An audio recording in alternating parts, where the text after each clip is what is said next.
On this episode of the Pipeline Podcast, did Spyglass completely destroy the Scream franchise? A brand new The Boys series is in the works, and we're going to be catching up on all of our favorite fandoms and franchises in today's episode. Let's get into it.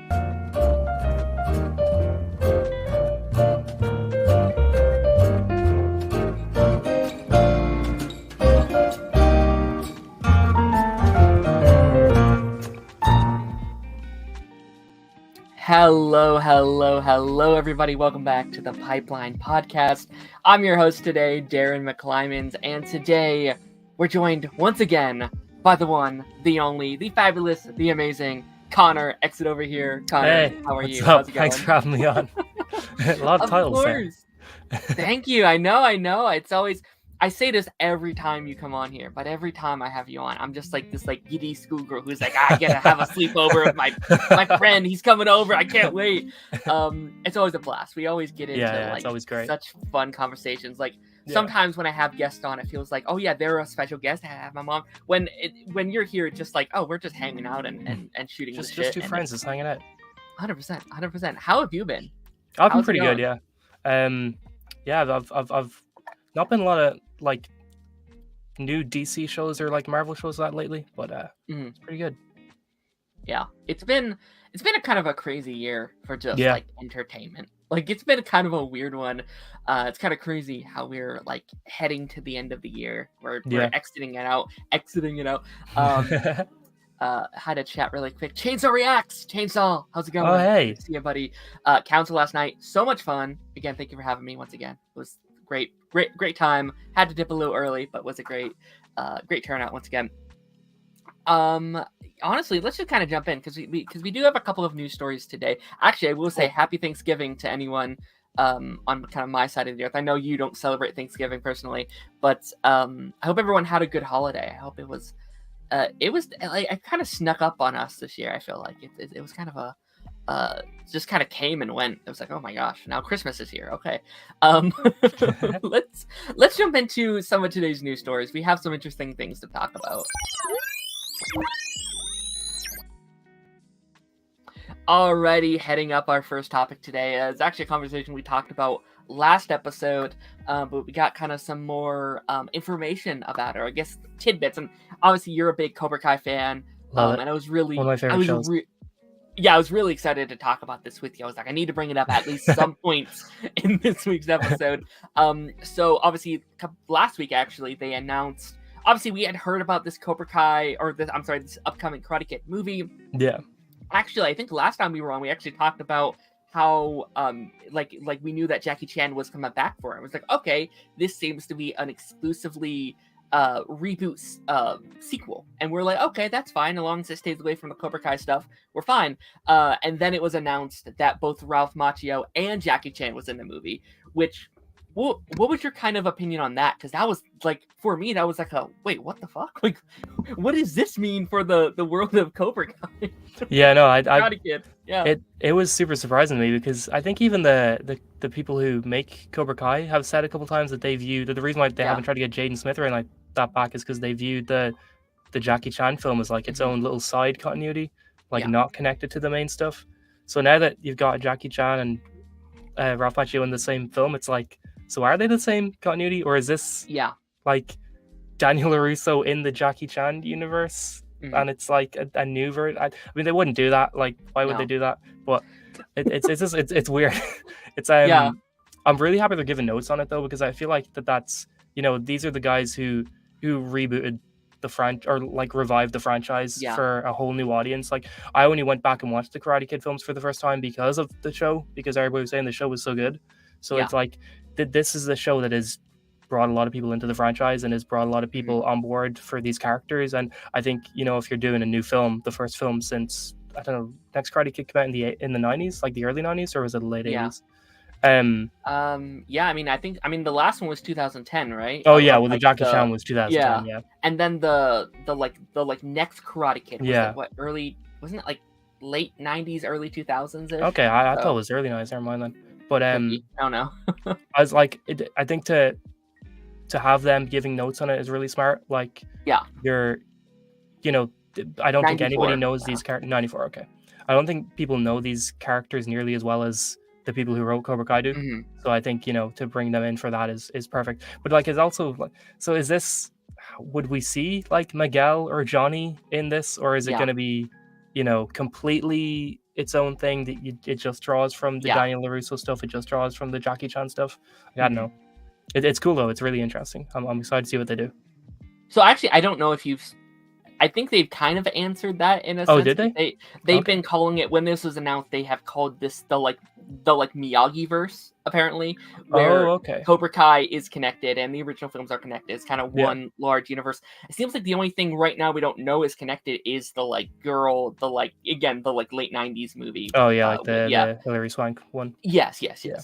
Which I'm still kind of hoping. I'm still kind of hoping out that she'll show up in the final season of Cobra Kai. Yeah. Like, I love the idea of like, okay, Cobra Kai, we bring her back, and then this movie is almost like a wrap up, and you can bring in the reboot stuff, and then you have Yeah. literally brought back everyone, like Yeah. every character No, in yeah, the yeah, Karate Kid absolutely. franchise. I think Cobra Kai, I've said this, I know we've talked about this.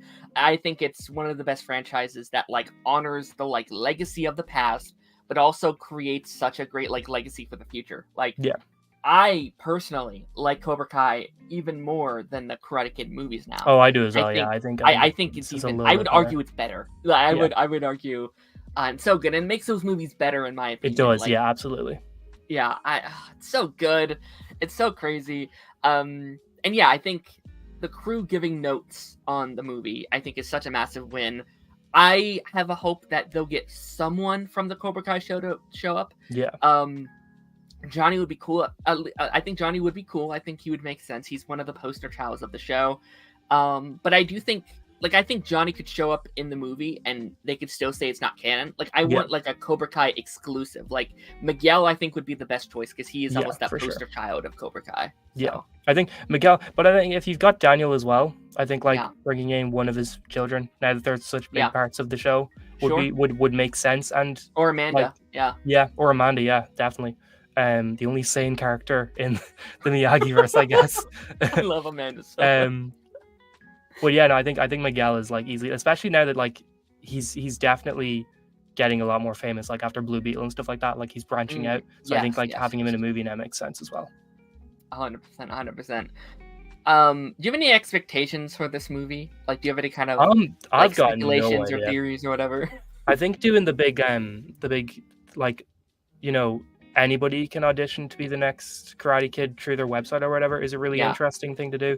It makes it feel like an event. Like it's like, oh, who are they going to cast? It's like they're making it feel like they're casting the next James Bond or they're casting the next Superman. Like it's like this big this big search thing is really cool. But honestly, I've got no idea what to expect because I think the Jackie Chan film's pretty good. I know a lot of people don't like it, but I think it's a solid film. And the originals are so important to so many people, and Cobra Kai is just a really good show all around. It does have a lot of expectations to meet. Like it does have a lot of, it's got a lot riding on it. Especially being the first, I guess, full-on Karate Kid film by the time this comes out in almost 15 years, that it's a big deal. So I don't know. I'd be honest. I'm not expecting it to be amazing. Just I don't know why. It's just there's something about it that's making me go, if it's good, then great. But I wouldn't be surprised if it kind of rides the road of just being this sort of middling film. Sure. That I'm not expecting to be bad, but I don't know. So far, I'm not convinced it's going to be great, but I hope it is. Yeah. I'm a little worried it might be rushed because it currently still has a due date for next year. Yeah, I did see that as well. It's like it is the end of next year, and maybe it's a film that can go by quickly because there's not a lot of like special effects. The Cobra Kai shows film. They film really quickly. Yeah, low budget. Honestly, I think this could actually make money if it is like a low budget film, not low budget, but like a medium budget. Sure. If they promote it right, I think Cobra Kai franchise, like I think that fandom is really popular. Like I think they would show. I think we're going to show up for the movie. Yeah.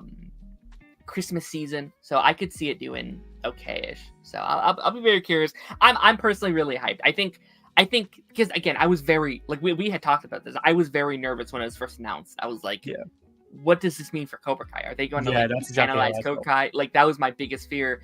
And then them announcing that it's like he's coming back and it is kind of connected to the Cobra 5 verse or whatever. And then them getting the crew to come back and look at it and look at through notes and give stuff on it. That gives me hope as well. That Yeah, I they mean, wouldn't. that just feels respectful. Like, you Yeah. hear about new films all the time that just, like, you know, if they're Mhm. sort of reboots or sort of revivals, they've got no interest in bringing in Yeah. people who worked on the past stuff, because they're like, well, this is our take on it. We don't need other people coming in and, you know, giving their insight on it. So the fact that they're getting the Cobra Kai crew to give notes on each version of the script is really, really, really cool. Like, it just Yeah. shows like a respect and like we want to get this right sort of thing. 100%. But I definitely do think it'll be a little rushed if they keep that next year release. I personally think that they might push it. It might get delayed at some point to like summer, because I don't know. It feels to me, Karate Kid feels like a goes summer best. film. Yeah. Yeah, like a May I could film see or something that. like that. Or like Yeah. spring. I could see like April, like March, April kind of thing for it too. For sure. Taj reacts in the house. This movie's gonna be rushed. I could see. I could see them rushing to get it out. I don't know if there's a reason for it because I would have if I had my way, I would have Cobra Kai come out next year, and Yeah. I would have this come out 25. But also like 25's rushed. Like I think 25's a busy year for films as well. It's so a maybe really busy year. Like It's maybe and Batman in not. the same year.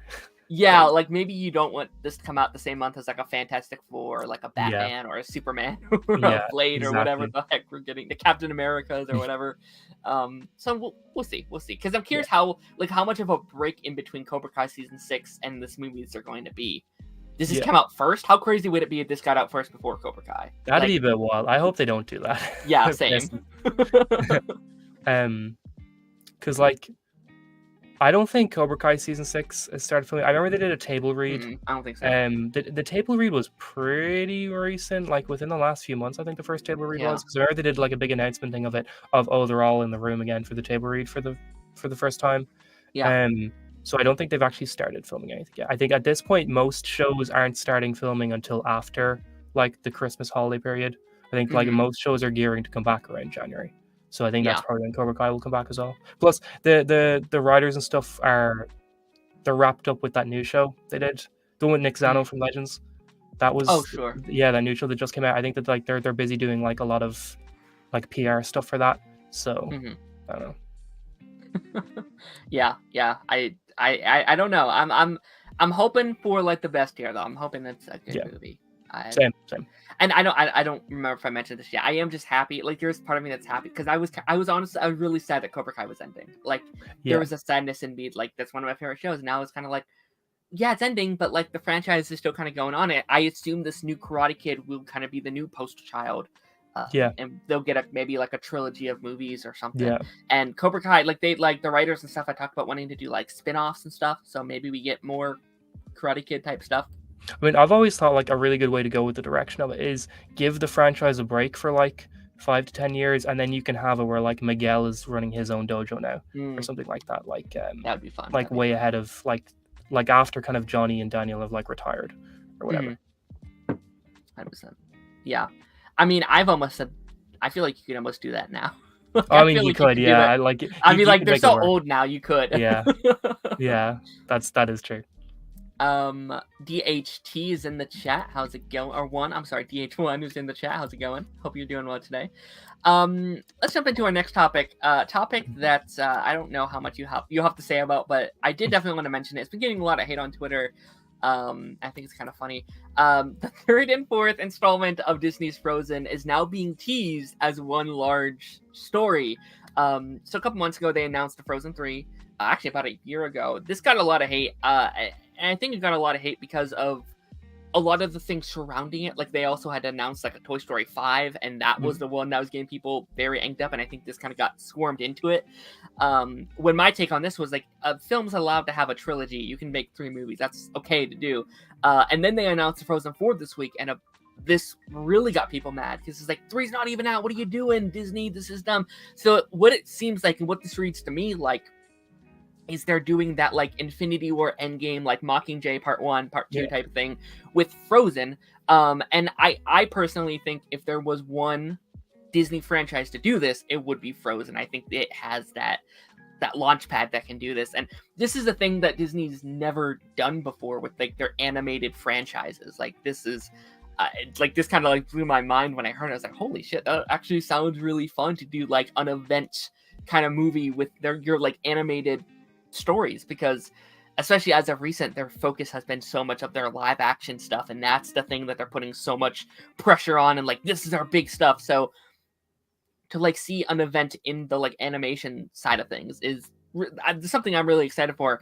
I haven't talked to you about. I don't think we've ever actually talked about Frozen. Have you seen these movies at all? Is this I saw the first one like back around 2015, 2016. Okay. I never saw the second one. I actually didn't even know that there was a third or fourth announced. So, yeah. I mean, if the third was announced around the same time as Toy Story 5, that's probably why. Because I remember being like, "We're making a Toy Story 5? What?" But that was crazy. That was crazy. Yeah, they announced it was Toy Story 5, Frozen 3, and Zootopia 2. It's kind of like a bundle thing, and everyone's like, they're ruining the franchises, they're cash grabs, and I don't know. I think Toy Story 5 is the only one that screams cash grab to me. I mean, even though I'm still partially excited. Yeah, I like a bit of a cash grab. Yeah, it is. But like my take on it is like, yeah, they're clearly trying to make money. Like they're clear, like this is their cash cow franchise. They're trying to make money. But also, I don't think there's been a bad Toy Story movie. No, I don't think there has either. I mean, 4 I don't think was on par with the first 3, but I still thought it was a really good film. Yeah, like, the first 3 are so amazing and then 4 is just very good. Yeah, that's kind of how I look at it. I mean, it won an Oscar. Like, it's not a like. Again, I don't know what they're gonna do with it. If it's good, like if it's still good, I'm not gonna have a massive issue with it. Yeah. I don't know. I you know what? I think my issue is that they've ended the franchise twice. Like both 3 and 4 was both marketed as one last one. We're like, holy shit, it's the last one. And now I don't think last ones can you do? Like how many times I can think they end it? That's the issue. I think if you wouldn't have marketed it as the last ones, we wouldn't have a problem. It just sort of like it limits the emotional 100%. The emotional punch of the prior ones. Like you go back and watch 3 now, it feels a little bit less than it did before 4 came out, because now you've got 4, and 100%. Then when 5 comes out, the emotional bunch of 4 is going to feel not as great. I agree. I would love spin-off. I would love like a completely different home with a new kid and a new set of toys. I think that'd be sick as hell. That'd be pretty cool. Or just like a Disney Plus show. Like I'm surprised they haven't done that yet. That seems like I don't know why they haven't. They they do thousands of shorts, these like shorts and stuff. Like just do like an 8-episode show where just them like shooting the shit. Like each week they're just hanging out and doing a different thing. Like it would do. I don't know. It's whatever. Print money. Like whatever. It's kind of a weird moment for Disney. I don't know if you've seen all of the like Bob Iger stuff. I've seen some of the comments, that are a bit weird. I'm like, all right, I don't know. I don't know. I'm supposed to touch that. Yeah, it feels like he's being like, everything in the past 5 years is garbage, right, guys? It sucks. This is better, but I'm here to fix things. I'm here to save the Anything company. From now on will be great. Don't worry. Yeah, quantity over quality. Come on, guys. You know, like, oh my gosh, I don't know. Really no, funny. I get it. All right, again, moving on to our next story here. The Scream franchise. Are you a fan of the Scream franchise? I don't know. I've not seen any of them. Oh shit! Okay. No, I have kept up with the drama and like all this stuff because it's a bit wild. Okay, yeah. I mean, listen. I mean, I'm really late to this news. This came out like last week's episode. We didn't get a chance to talk about it. I'm glad I did, because it's been an ongoing. Yeah, it's been developing a little bit as the days go by. Yeah, no, it's kind of crazy. Obviously, she got fired over the controversies in the media right now. She had spoken out about it. Seems like she's in the right, and she was fired anyway. And after the events of this, Jenna Ortega also has left the project. And what I think is really funny about her leaving is each day there's a new excuse why she left. First, I've seen that. I've been like, and then it seems a bit of a weird coincidence that they decided to announce she's leaving the day after they fire Melissa. It's like, why would they announce that now? If she left months ago, why were they only announcing it now then?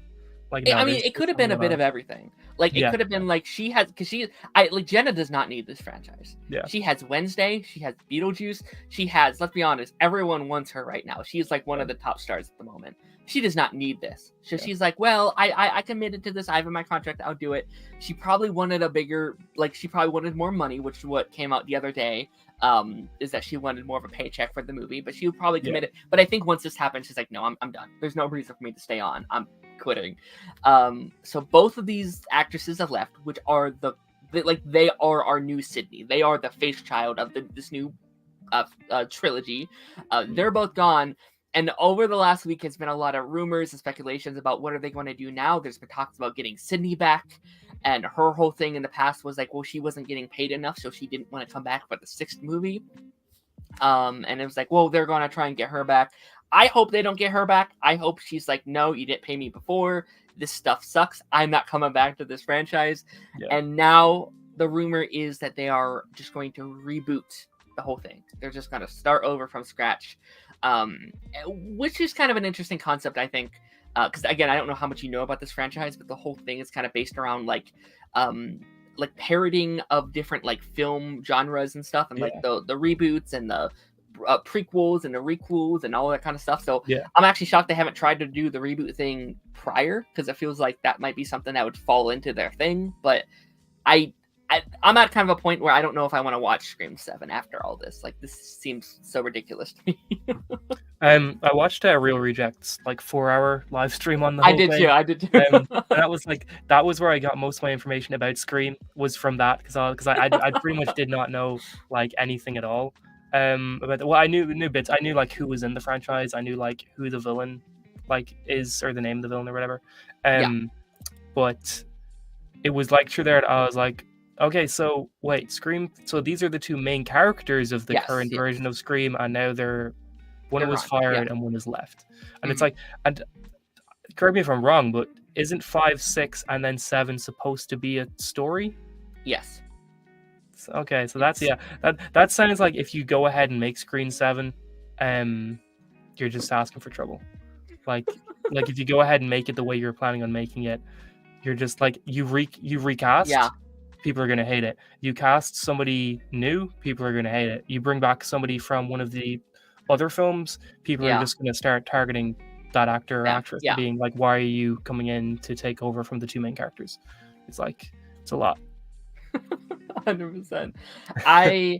And the thing, it ends on like a pretty big, not necessarily cliffhanger, but they tease a massive thing, like an insanely massive thing at the end of the last movie. Yeah. And it's like, wait, this could be like the coolest thing the franchise ever does. And it's like, nope, she left, so we can't set that thing up. I don't know if you like. Again, I don't like. I think that you would like really like these movies. Like, I really want to watch them. My problem is that when I watch like a franchise, I feel like I need to watch everything in the franchise, and there's like a 3-season TV show. So I'm like, if I start the films, I have to watch the TV show, but I don't have the time for another long TV show at the moment. So I'm like, when I have the time, I'll watch the movies and I'll do the TV show. If it helps, it's not canon. I do keep hearing that, but still in my head, I'm like, I still gotta watch the show, because it's like it's still in the franchise. I gotta watch it. I say that, and then we're both like massive Agents of S.H.I.E.L.D. fans, so I can't even like. It could be your favorite thing in the. No, that's it. That is it. Yeah. Still kind of. Honestly, when this movie comes out, I think it'd be hilarious if no one watched the movie and everyone just binged the like TV show. Like, let's get the TV show coming back. Get the TV show to the top of the charts or whatever service it's on. Like, that would be so funny. That'd be hilarious. I might just do that, because I have been curious, because I do really love this world. Again, you know me, I don't like scary things, but I think it's less scary and more like dramatic. It's more like suspenseful. Like I've never been like, oh my gosh, while watching a Scream movie. Yeah, sure. Kyrex in the chat. I didn't know you were live. Wow, Daren, you didn't tell me. Well, I posted it in the Discord, so there's that. Chainsaw is back in the chat. It's the good boy. I am the good boy. Thank you. Inside joke, I guess. All right, on to our last kind of main topic before we kind of chill out and talk about all the fun stuff we want to talk about. A new spin-off in the world of The Boys titled The Boys Mexico is in the works. I've talked about this a couple of times on a couple of other channels this week already, but I was very excited to talk about this with you, because I was like, cool. what's Connor going to think about this interesting? Yeah, I've got thoughts on it. I do have thoughts on it. So obviously Gen V came out a couple months Yeah. ago, and I honestly I really want to talk about that in a couple minutes when we kind of just go on to our next kind of thing. What are your thoughts on this overall? Because I honestly, when this article came out, I was very confused. I was like, what's this now? What's going on? So I'm guessing like the premise for this is going to be that, you know, now that the whole thing about Compound V is out, it's probably spreading to other countries, and other countries are starting to get their own version of the 7 or their own soups on the board, and it's maybe going to be that like Mexico is now trying to get their own soups, or something like that. I mean, I am really excited that Diego Luna and I'm forgetting the other actor's name, but the guy from Werewolf by Night are not just producing it, but that they're in talks to star. I mean, I think it said that like they're probably not starring in a major capacity, but they're in talks to be in it. Which I mean, they're both fantastic actors. Like Diego Luna is so good. I'm really excited to see them in this world. But as far as spin-offs go, I mean, I do like. It's not like that spin-offs haven't been good so far. Like Diabolical, it put out some really cool backstory episodes like for these characters. Gen V, like. I thought it was pretty good. I didn't think it was as good as The Boys. I know a lot of people do think it's on par with The Boys, but I thought it was still a really good show, a really well put together show. So like it's not like the spin-offs aren't good; like they really are good. My problem though is that I personally feel like The Boys could have been one of the greatest shows of all time if it was this 4 to 5 season tight, compact, beginning, middle, and end story. Because I felt like it was building to that. But then in season 3, I feel like they got a little scared towards the end. They didn't want to take some characters off the board yet because they were like, we've got spin-offs in the works. We don't want to ruin that. We don't want to ruin the franchise.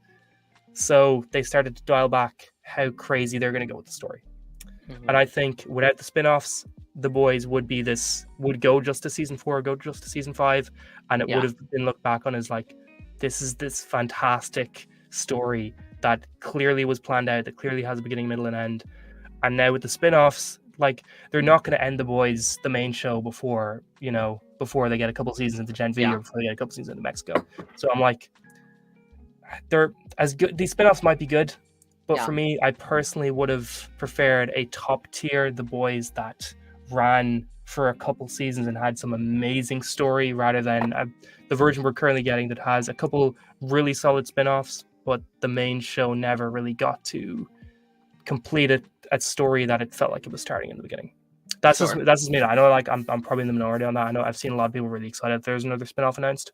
So, but I wouldn't feel this way if season 3 didn't end the way it did. I felt like can I spoil season 3 of The Boys? Like, are we?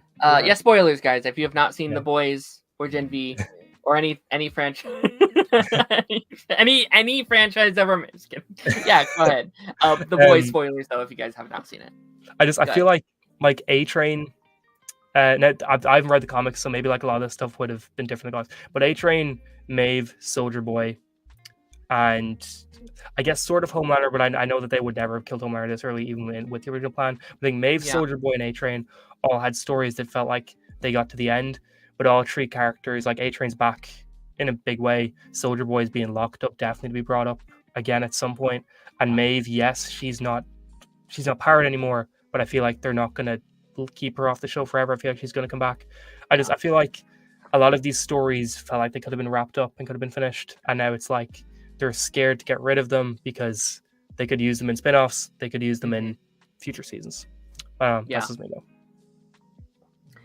Yeah, I mean, I definitely don't disagree. I feel like maybe I'm less passionate about it. Like I'm honestly, after Gen V, I'm like kind of full into the franchise. I personally, that's fair. I'm not gonna say I like it more than The Boys yet, because I need more of Gen V. I think I need one season that wasn't enough for me to be like it's better, because like season 1 of The Boys, season 3, like it's so good, such a good show for sure. But I loved Gen V. I had such a great time with that show. I thought it was such a great experience. And I have loved all 3 shows. So there's a part of me was like, well, can I hate if they do a 4th one and it's also good? Like I can't do that yet. I think I'm a little confused by the title. I think not that there's an issue with a show taking place in Mexico, but I think that's an awful title for your show. Just like I think it marketing is. wise, It is. it's atrocious. I hope they end up changing that. Narcos did the same thing, which also starred Diego Luna, where like they made a Narcos spin-off called Narcos Mexico, and it had Diego Luna as the main character. So. Yeah, it definitely reads to me like you're like Law and Order, like your NCIS's, like your all those kind of stuff where it's like NCIS Sydney and whatever. It's like, yeah, that might work for a show like that, but I feel like you should call it like the like Boys National or something. I don't know, something else. Like just like marketing wise, I can't imagine going in like on like a video title and being like The Boys Mexico. Like I don't know, it just feels weird to me. I mean, Gen V didn't have The Boys in it. I feel like this show shouldn't have The Boys in it either. Like in terms of the name, unless I mean, like The Boys to me, like it means, you know, Butcher, Huey, Frenchie, and MM, like all those characters. I feel like maybe this means that they're going to be a big part of it. Or maybe there's like a section of characters in Mexico who are who are like the Butcher of Mexico, where they're against soups or something like that. That's what it reads to me. It reads less like it's about, you know, the soups themselves and more about the people who are against the soups. Sure. I also think that like it undermines any potential this show has. Like Gen V, I think, can live on its own and be a great like legacy show without The Boys in a sense. Like again, there's so many people now who like Gen V more than The Boys. I'm seeing so many people who love that show even more. But like this show will always be like in the shadow of The Boys because it's like it's like the second Boys show. Where Gen V is like, oh, it's Gen V. Like Gen V is I don't know. But we'll definitely see. Let's read some of this chat really quick. Well, 5-season runs was the plan, but the creator came out and said, yeah, we want to go to 7. I feel like it's gonna be hard to get to 7 seasons though.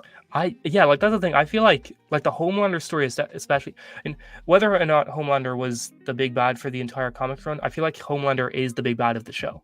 Like I think once you deal with Homelander and once you deal with Butcher, that's the show done. Like I personally think the show can't really go past the two of them.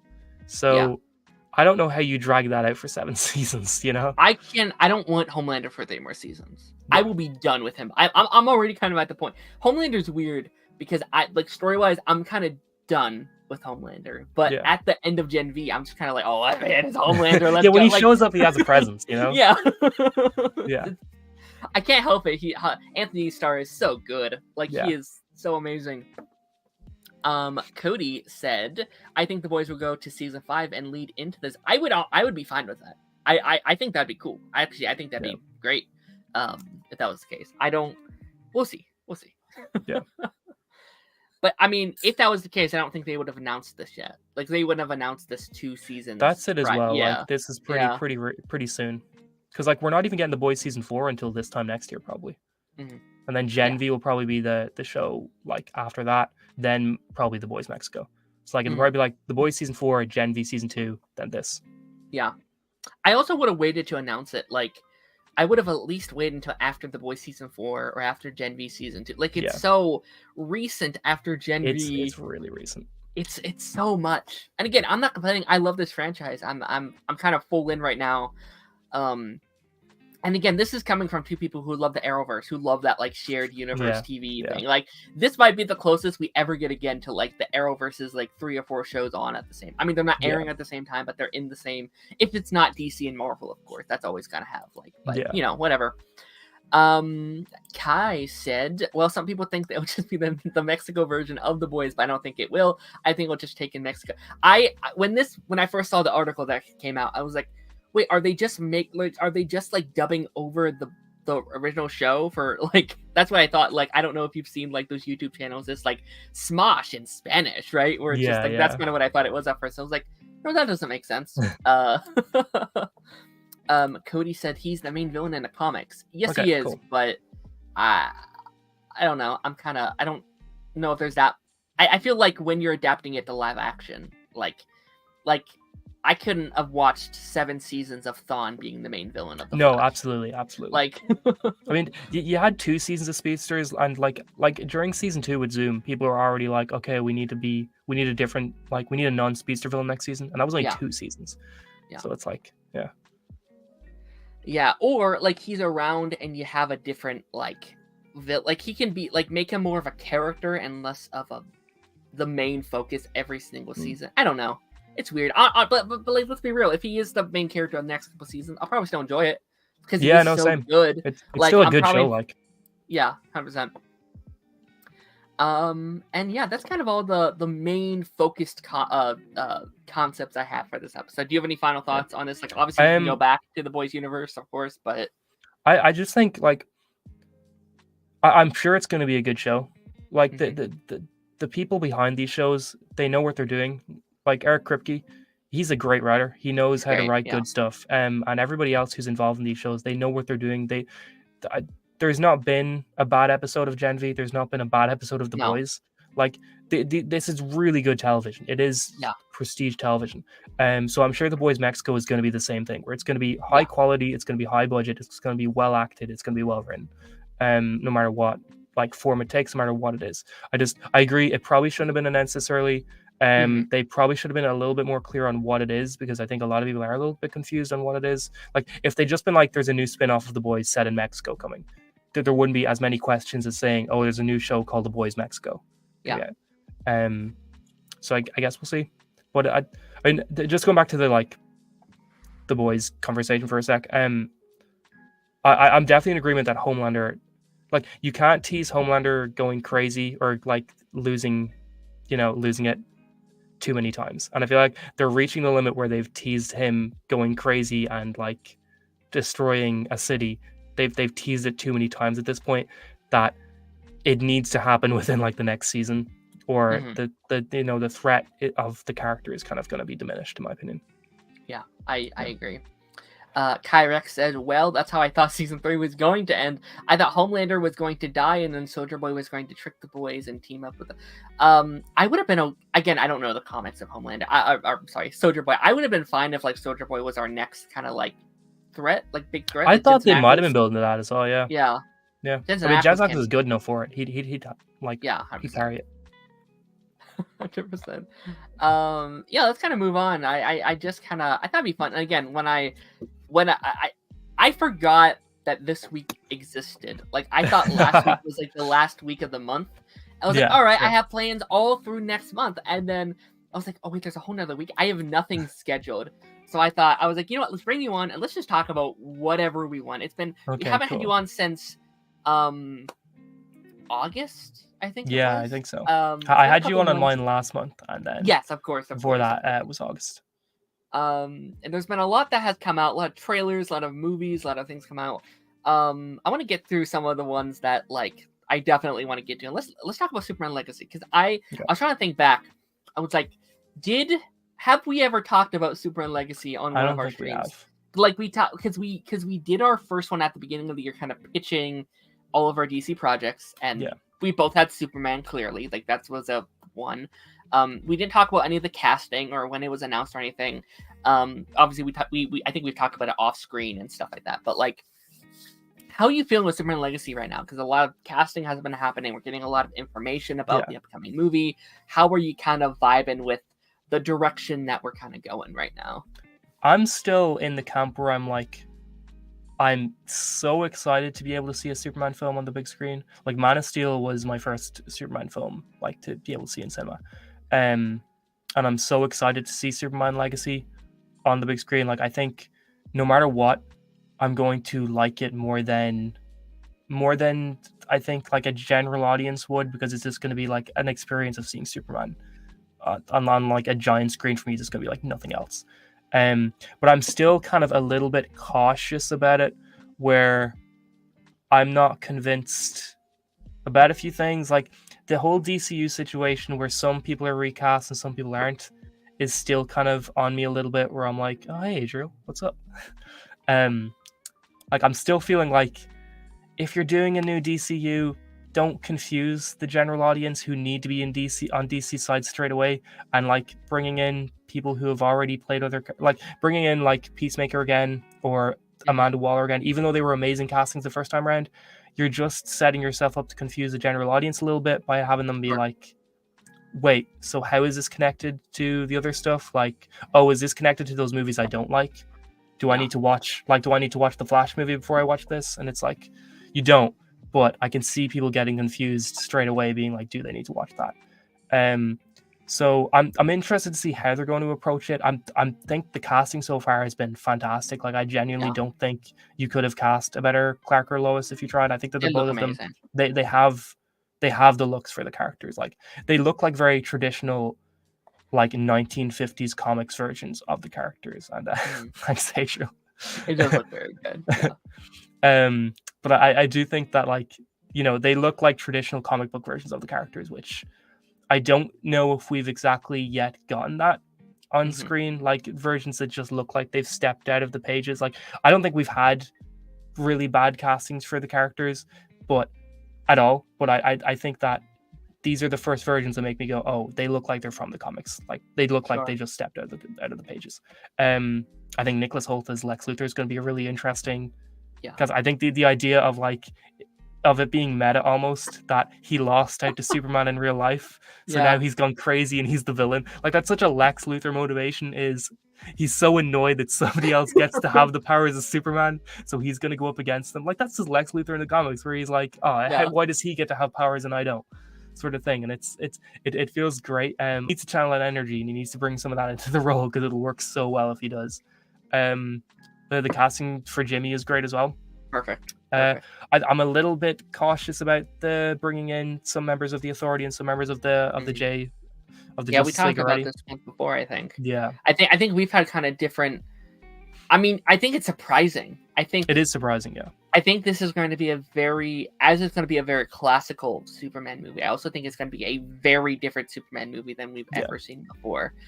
And at first I was very much like, they're doing a lot of other heroing and stuff like this, but I think the way James Gunn talks about it, I really like. It seems like, okay, he has his life as Clark Kent, which is Jimmy and Lois and Perry White and John and Martha, but he is Superman and he is a superhero and he has to deal with the larger superhero world as well, which is why we have our Guy Gardner and our Hawk Girl and our other kind of stuff. I'm just wondering where the Authority fits into everything, because I don't think that the Authority are the villains of this movie. I think I don't think so either. That. I don't think so. I think they're just in the picture somewhere. Yeah, I think that they're set up so that you have them for their movie, obviously, but they're set up so that like that they're already players, that that it's not like they're just popping up out of nowhere.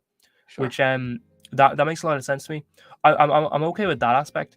Just I'm not opposed to a Superman showing up that has like a ton of other heroes established already. Like I think we obviously have nothing to go off of on this, but I think Batman might be already established, considering they're saying that the Brave and the Bold has like a Batman who already has. I think he's been Batman for like probably 8-10 years by this point. Yeah, like I think he's very established. Yeah, which that to me is a little bit is a little bit. I don't know if I'd say it's something I'm not crazy about, but I just love the idea that Superman is the original superhero.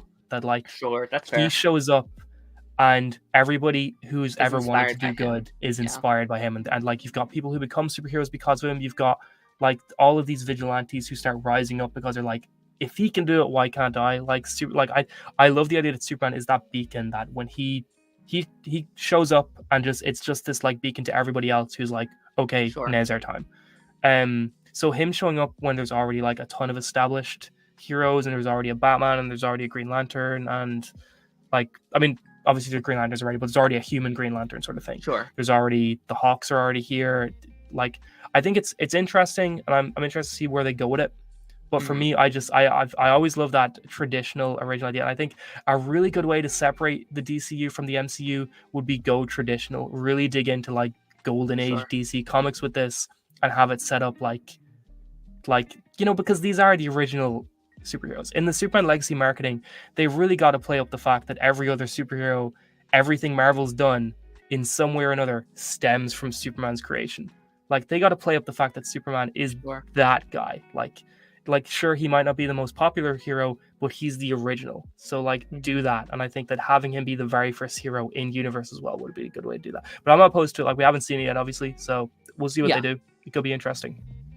Yeah, I mean, I definitely don't disagree. I've always loved the idea that Superman is that golden boy, that light that inspires everyone else. Yeah. I feel like we could maybe still, obviously he won't be the first, but I think he can still be like this light to inspire everyone else. Like maybe the superhero world right now is just I could see it just being like batshit crazy. Like everyone's just kind of doing like whatever they want. Like they're out there being crazy and weird, and Superman comes around and is like, wait, that's what it means to be a superhero. What he's doing right here, is because I feel like Guy Gardner and Hawkgirl are both very much not like your like traditional golden boy type superheroes. Like I feel like they can kind of Batman, of course, he can be very brutal. So I could see Batman being like, well, I've been doing it this way my whole life. Maybe I should take some hints from him. This guy, this new guy that showed up, and I definitely think I like what they're like. I see what like they're using Superman to introduce us into the world. Like we are going into this universe through his eyes, which I think is smart. I think that is a smart way to do it as well. But again, we gotta see. I also think, and a lot of people are complaining, oh, it's too many characters. I doubt a lot of these characters are going to be in the movie a lot. Like I don't think Hawkgirl is going to be a major player in this movie. I think she's going to show up, have a couple minutes, and leave. Like I don't think she's gonna be this prominent force. I do think it's going to be mostly about Clark and Lois and Jimmy and the villain, which could be Lex. But I honestly don't think Lex is the villain of this movie either. I think there's someone else. I think they're the fact that they're so close in age. I think they're really going to play up like a Smallville sort of angle of they're going to be built up to be villains. Like if this is going to be a trilogy, I think Lex is going to be a prominent part of the three films, but not exactly the villain until the third film, which I think is really smart. Like build them up, and then beyond that, you can have Lex be a prominent part of like DC and like the DCU in general, like outside of Superman stuff. But then have him in the trilogy as like somebody who slowly starts to hate Superman to the point that they're now going head to head. But yeah, I completely agree that like a lot of these characters, they're probably not going to have a prominent part of the film. And I also think it makes a lot of sense for them to go that route of, you know, these are superheroes who haven't really like maybe they're teetering the line of being vigilantes rather than full-on superheroes, and then you've got Superman show up and now it's like, oh, this is what a superhero, this isn't a vigilante, this is a superhero. We need to be more like that. Like I can see characters like Guy Gardner and stuff like that having huge egos where they're like, we don't work with other people, or I never work with other powered people sort of thing. And then you got Superman show up and he's like, well, why don't you work with other powered people? Like if we want to be a force for good on the world, we should work together. Like we should bring more people together. Like I think it would be really cool that you've got a lot of these very, very egotistical heroes that they're very much like, I'm the best hero, I don't show up and work with other people. And then you got Superman show up and he clearly is the best hero, but he'd never say he's the best hero. Like they're all like, we're always saying we're the best heroes, and this guy clearly is, but he doesn't have that ego where he's not going to pretend he's the best hero. Now he's like, we should all work together. Like like everybody's looking to him now. We're never going to get anything done without him, sort of thing. It's like I think it'd be really cool to bring him in and have him be just in a contrast to everybody else. He's just truly unselfishly good, sort of thing, and everybody else is like a little bit of selfishness to why they're doing it. Kind of like everybody's got a little bit of that booster gold in them, where they're doing it for a bit of the fame, but sure they want to save people. They're not going to let anybody die or anything like that. But it's a little bit of an ego thing. And then you got Superman coming in and he's like, oh, I'm just doing it because it's the right thing to do. 100%. I love that pitch so much. I would bet that we're getting something kind of similar to that. I hope so. Our good buddy Adriel says, I think Lex in the movie is a misdirect. So people think he's the main antagonist, but something else is coming in. Yeah, for sure. I would be shocked if Lex is the villain. I think James Gunn's, I don't want to say smarter, but he's more clever than that. Like he's not James Gunn's not a basic bitch. I think he knows how to. He's gonna bring someone cool in. I think he's gonna be someone we've never seen a lot of. I would love like a Toyman or something. I think that'd be like. I think if you're doing Toyman, you've got to do him in like the first film, because he's somebody that, you know, if you're doing Superman, you can't necessarily go back to Toyman after you like do all the bigger like Brainiac stuff like that. Like it's like sure you can, but go to Zod and then go to Toyman. Yeah, exactly. It's like you can do Toyman as like that funky villain at the beginning of a film with a villain like Brainiac. But if you want to do Toyman as a full-on villain, you've got to do him in like the first one. Yeah. So I could definitely see it being Toyman. Yeah, and James Gunn loves his like silly villains. Like he did Starro. His first DC movie was Starro. Like you would totally pull out like a Toyman or something. Plus, it's like Toyman's. You could do a lot of cool character things with him if you wanted to. Like you could really just dig into like why he's doing what he's doing. And I think that's something that James Gunn loves doing. Is like digging into the the minds of the villains, like why they're doing what they're doing. 100%. Kai Rexit, how do you guys feel about the Trunks? Because it's clear they're going to be in the film. Love it. Are you a Trunks guy? I'm a Trunks guy. I am too. I think I love him with the Trunks. I also think I just love the traditional look. I just love when Superman looks like he's classic. Yeah. I also think it's one of like the dumbest arguments on like comic book Twitter and stuff. Like people blow it up. I honestly, at the end of the day, I don't care. Yeah, I mean, if he didn't have them, I wouldn't care either. But if it's like Trunks or no Trunks, like give me that classic look. I honestly kind of like what Superman Lois did. Like I liked how he starts out with the Trunks, and then over time he does evolve out of them, and he gets kind of a fresher look. Like that would be ideal. Like he starts the movie with Trunks, and then either by the end of the film or the next film he doesn't have them or something like that, kind of give you the best of both worlds. Yeah, for sure. Buddy Adro said here, there's hoping the main antagonist for Superman Legacy is Condiment King. Yes, let's do it. Let's bring him in. Brave and the Bold, he's got a kryptonite condiment. Yeah. Daniel in the chat send a bunch of emojis that I can't read. All right, let's move on to another thing. Let's move on to the Pedro Pascal Fantastic Four thing, because I haven't. Okay, yeah, cool. It's weird because I was really hoping it would be like officially announced by now. I thought they were gonna. I thought like they made it sound like as soon as they made it sound like as soon as the strikes were over, like we have an entire Fantastic Four casting, and they just announced Pedro, and it's also like it's not confirmed with Pedro either. Like it's like he's in talks, but he's not like definite yet. So it's like none of the Fantastic Four were finished casting like they kind of implied. I think they had Pedro and something happened.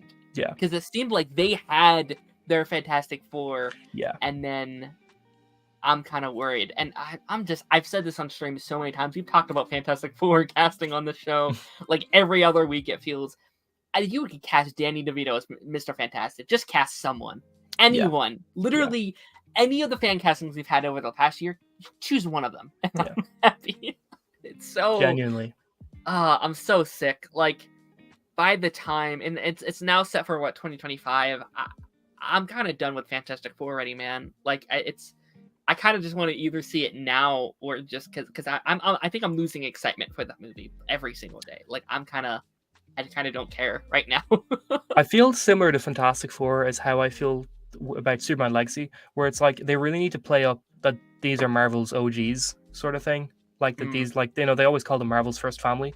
I feel like they got to play up that like this is sort of a homecoming, if you will. Like same as like Spider-Man Homecoming was supposed to be like this. Like you're bringing back Spider-Man to the MCU, make that a big thing. Like makes a big thing. They've got the Fantastic Four back, but it feels like the movie that should be so easy for them to get right is just causing them tons of problems. But I mean, that's so many Marvel movies now. It's like Blade seems to be a never-ending development hell. You've got like 8 months of Captain America reshoots, which is apparently longer than the original shoot was. I don't know. It just feels like movie-wise, they're running into a lot of problems lately. Yeah, I mean, we talk on the show over and over the situation with Marvel and what a weird year it's been for them. And I think, and it had come out a couple months ago that like Fantastic Four and some of these projects weren't supposed to be announced, but they were forced. They forced Kevin Feige to come out and like, okay, so I think Fantastic Four and Blade were not supposed to be announced. Absolutely, I guarantee. And it feels like, in my opinion, and maybe that can lead into like another conversation or whatever, but like, I feel like that they are actively trying to fix things. Like it does, I genuinely feel like behind the scenes, they are trying to get their ducks in a row. They're trying to get their things in order. Deadpool 3 is the only MCU movie to come out next year. And I think that's very important because this is going to be their time. Get everything straight now, get a bunch of stuff filmed now, and hopefully in 2025 onward, and I am worried about the amount that's coming out in 2025, but hopefully we won't have a massive delay in stuff and a massive 3-4 years to make a Fantastic Four. Like that's insane. Like and like they haven't even started. Like that's the thing about it. It's not even like they started and they had to stop. They haven't even casted yet. Like that is absurd. It's crazy. And like we keep hearing rumors and everything about why they haven't been cast. Like people are being like, oh, tons of Reed Richards potential actors didn't like the script or whatever. Yeah. But it's like I personally just feel like we know too much nowadays, or we hear too much. Like Yeah.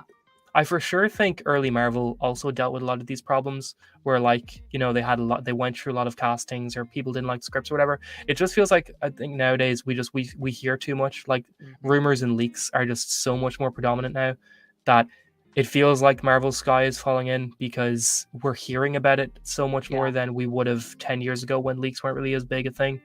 But it is just a bit crazy that it feels like Fantastic Four. Like, I can see why Blade will be hard to get right, because it's a very different Marvel film.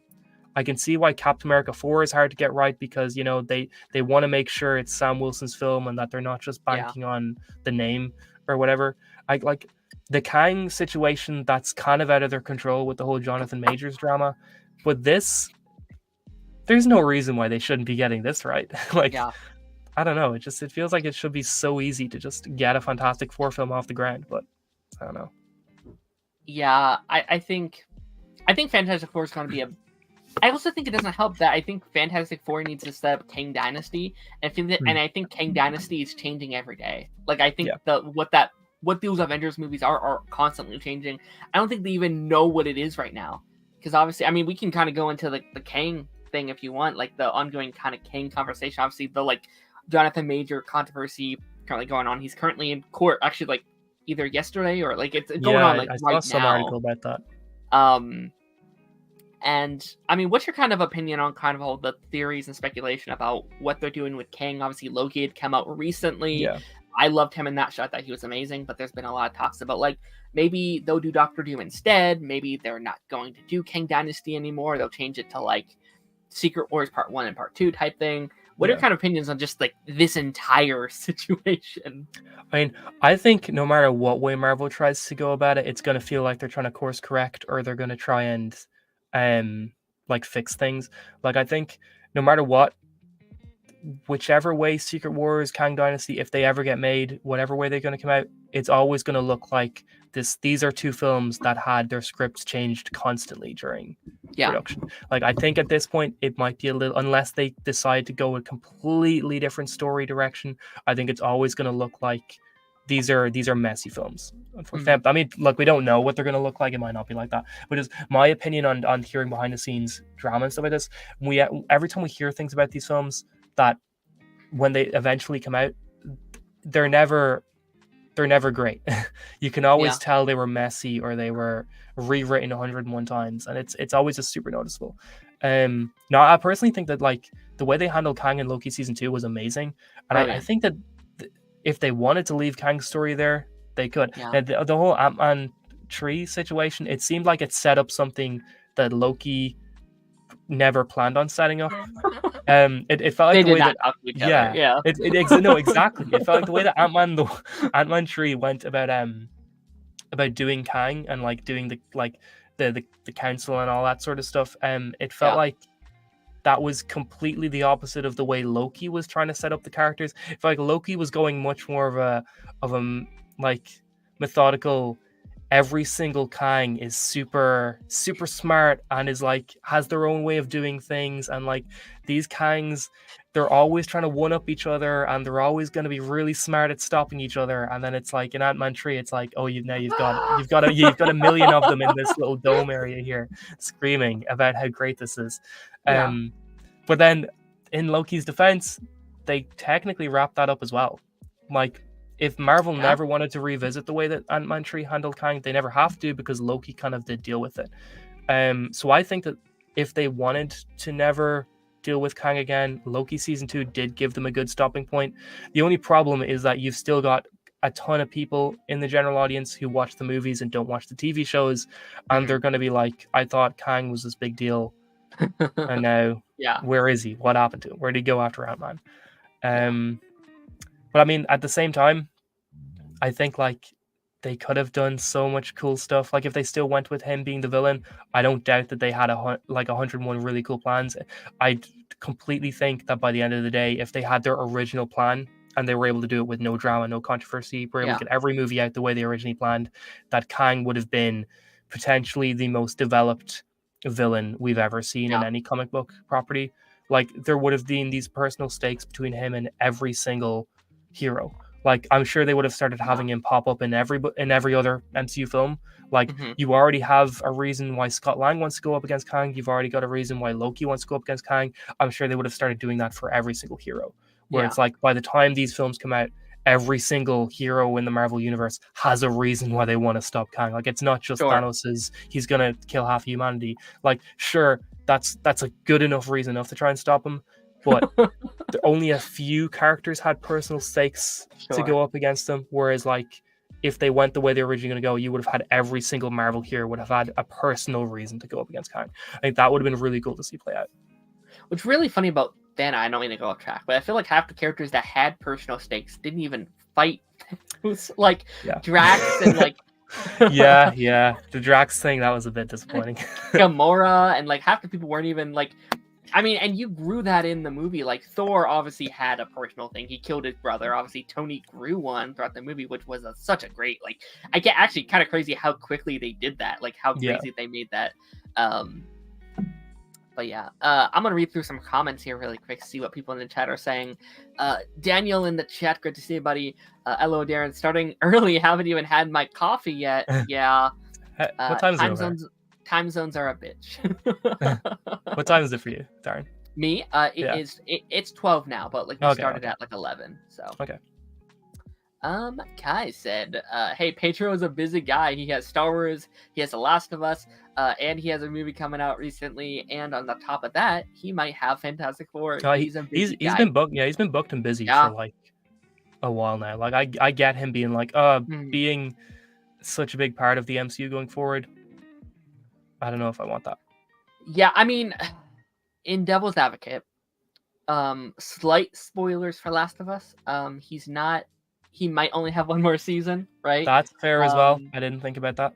Like that's something I don't think about until I think about it. It's like, oh damn it, I guess that's kind of true. And from what I hear from Mando, it's mostly voiceover stuff as well. So yes, I do hear he's not on set quite a lot. Yeah, so I think if he wanted it, I think they could work around scheduling. But the only thing about the Star Wars thing is like they're gonna be doing that movie, that Dave Filoni movie, which is supposed to like deal with everything. And I think he's probably going to be the main character of that. Even if Pedro's not on set all the time, I think Din Djarin is sort of the face of the current Star Wars universe, like that Mando helmet. And I think when they're doing a movie, they're not going to keep him behind that helmet too much. They're going to want him behind. Yeah. You're right. That's a good point. That's a good point. But I don't know. I mean, what is your just kind of? I don't think we talked about like the casting itself. Like, do you think it's a good casting for Reed? I think it's a weird casting. Like, it's not somebody I would have thought of, but I think it could work. Like, I think Reed's a character that immediately I wouldn't go, oh, that's Pedro Pascal. Like, it's not one of those. Oh, he steps straight off the pages for me.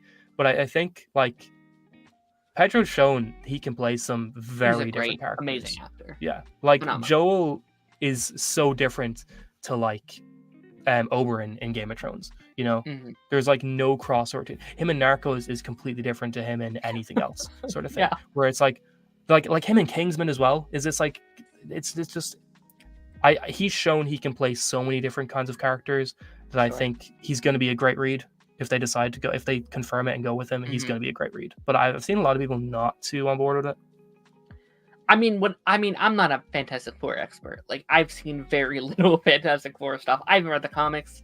I've seen the movies and like some of the animated stuff throughout the years. But like, when I see Pedro, I do not see Mr. Fantastic. But I don't think that's automatically a bad thing. Like, he will, if he's cast, he will become what people see as Mr. Fantastic very easily. Like, he will transform that character around him. And I think the idea of Pedro being one of your main kind of figures in the MCU is great. Like, he is that leading man type of actor. Like, he'll bring in money. 100%. Yeah, no, I like the idea of him being one of the new faces of the MCU, along with like your Captain America, you're like Wolverine and stuff like that. So he has what it takes. It just said Fantastic Four is Marvel's Flash. Honestly, it could be. The fact we've been hearing about this so much, like behind the scenes stuff. I think this could be one of those films that when it comes out, you're like, yeah, I can see why this took so long to get made. at least the Flash had their actors. Yeah, they knew, that's like true they as had well. their main lead before they Yeah. started. Yeah, they went through so many casts as well. Like so many people were in that film and then got cut or whatever. So Yeah. like, yeah, Daniel said I tried watching Fan Four Stick for the first time, couldn't get through it. it's a bad film. I've only seen it once. No, it's real bad. Yeah. Fan Four Stick is probably my least favorite superhero movie I've seen. I think it's really bad. Like even as a kid, I was like, no, this sucks, man. It like does, this, and I liked a lot of things. Cody, sorry, go ahead. No, it's just like that's a good like point as well that you said about, you know, whoever you cast, they're going to become what the public sees as these versions of the Fantastic Four. Like 100%. the Fantastic Four and then Rise of Silver Surfer, those two films from the 2000s, like they have their fans. They're like sure. they're fun, they're goofy. But I think no matter what, whoever you cast as these characters in the MCU, they're straight away going to be far more predominant in the general audience in the general like public's perception of these characters than anything from the other three films. Like I think they're you know, if Pedro's cast as Reed Richards, that's who Reed Richards is going to be for everybody for the next 20 years. Yeah, 100%. Let's move on to Cody's comment.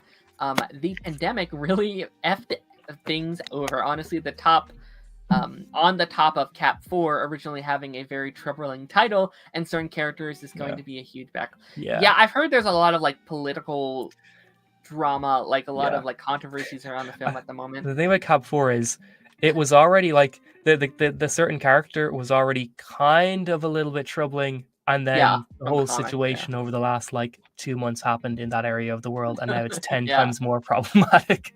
Yeah.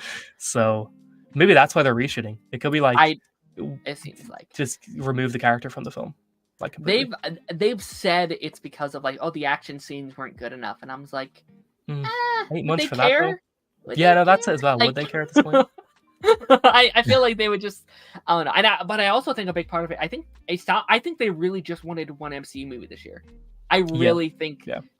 Especially for Bob, because his big thing is like we are trying to pace things out. We're trying to give room to breathe and give people a chance to get back into it. I think Deadpool is a perfect film to do that. Like have one massive film next year, and everyone will be talking about it.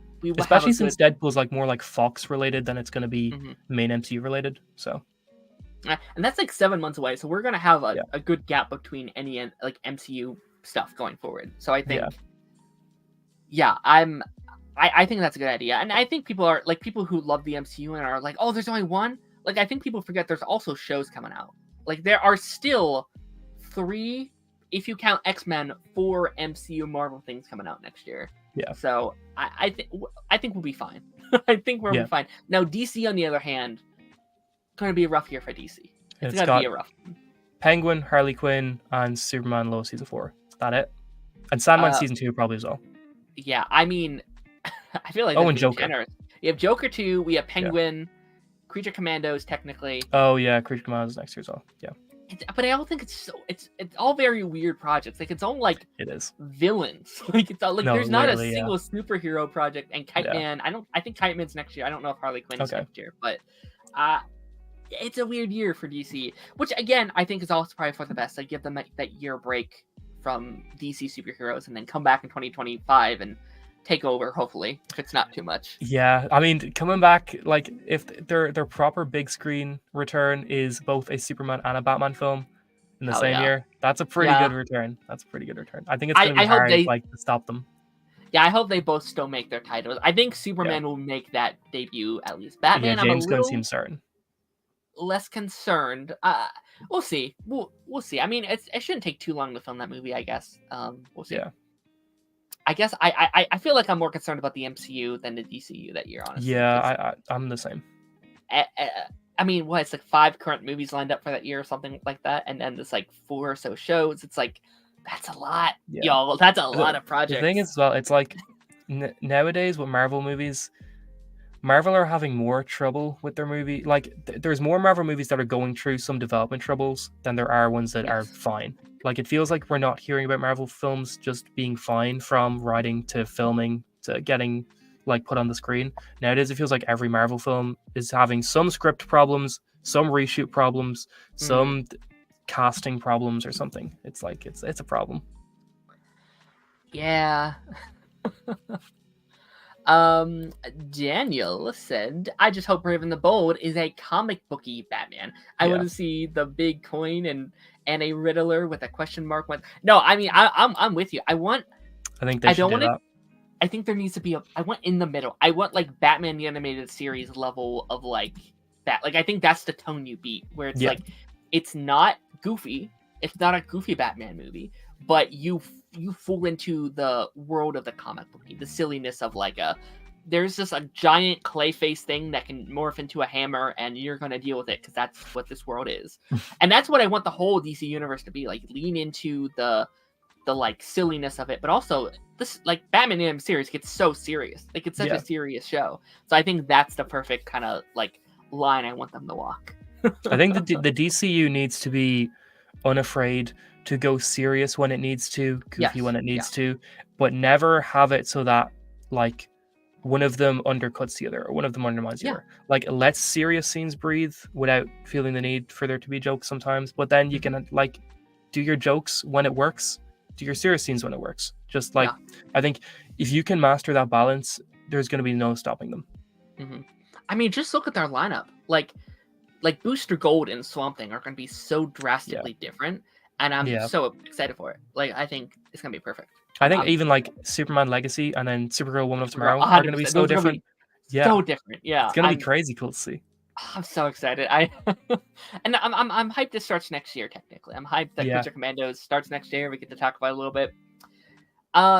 Let's move on to a different topic here. Let's talk about the trailers that we got recently for upcoming Marvel shows. We had both Echo and What If.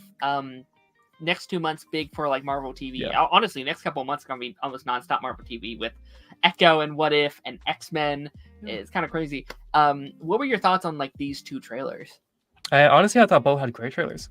I think that the Echo trailer it got a lot of coverage from people who weren't exactly in the Marvel camp recently because they're like, oh, this looks like a Netflix show.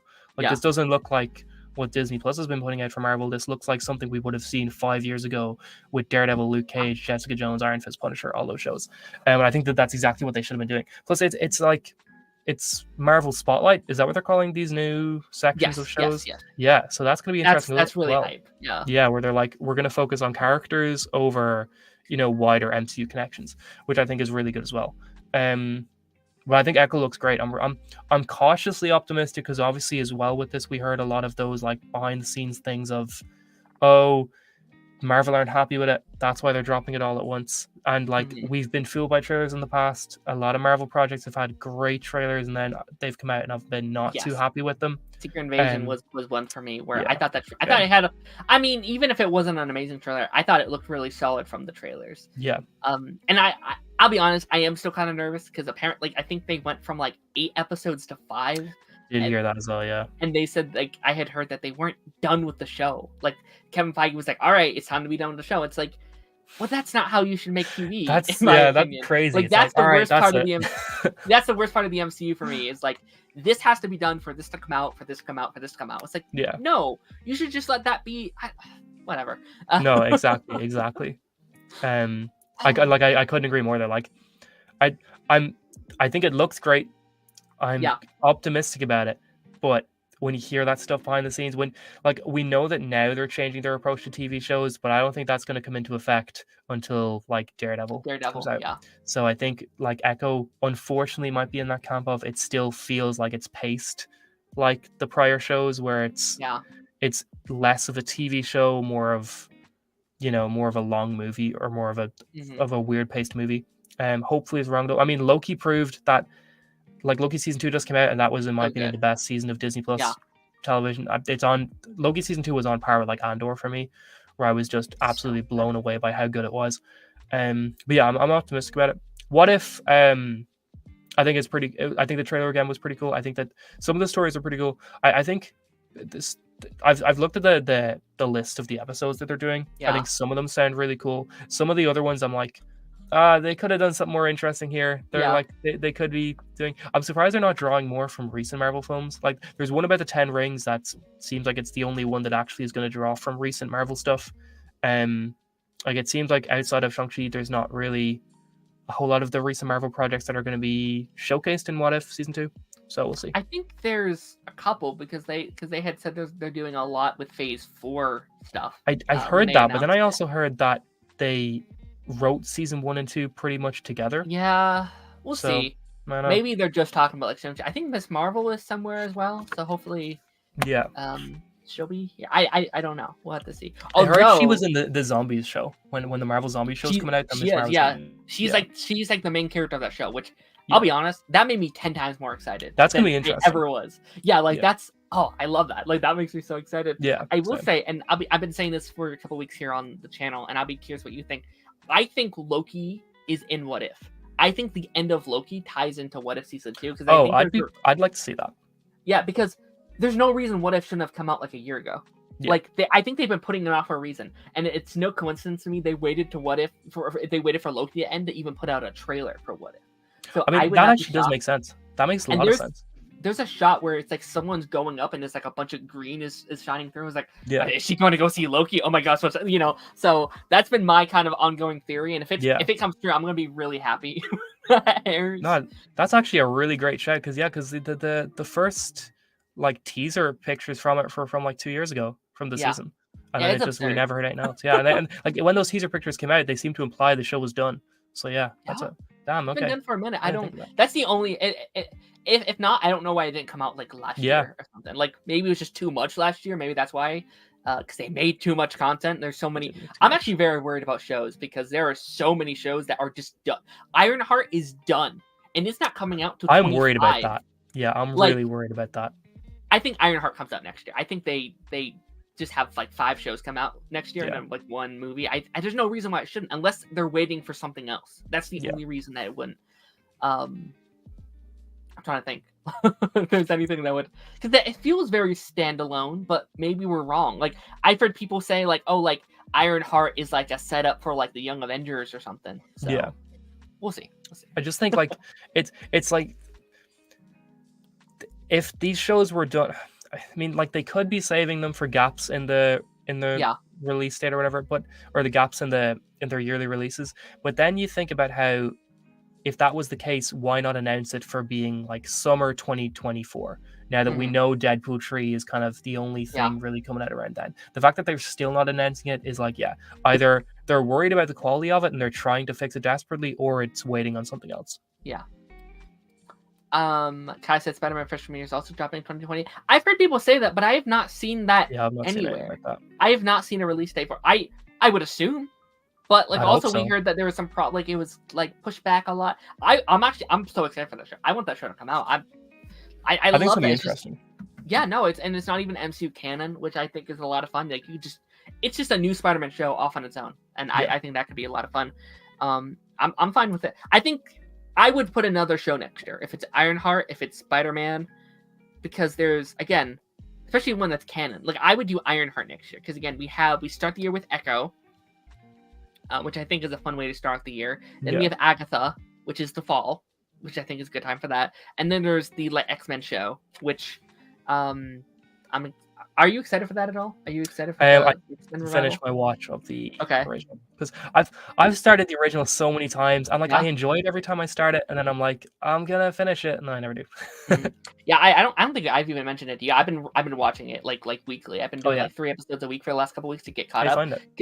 I'm loving it. I think I'm actually very shocked because I watched it. Like it was my first superhero project that I really watched. Like as a kid, it's got me into the world. I forgot how good it was. Like it gets a lot. Like there's not really filler. Like I was expecting each episode to be kind of this like episodic one-off thing where like, oh, they fight this bad guy and then they go home. No, it's like each season it's like a long story arc. Like each season's its own separate thing. I was like, this is really good.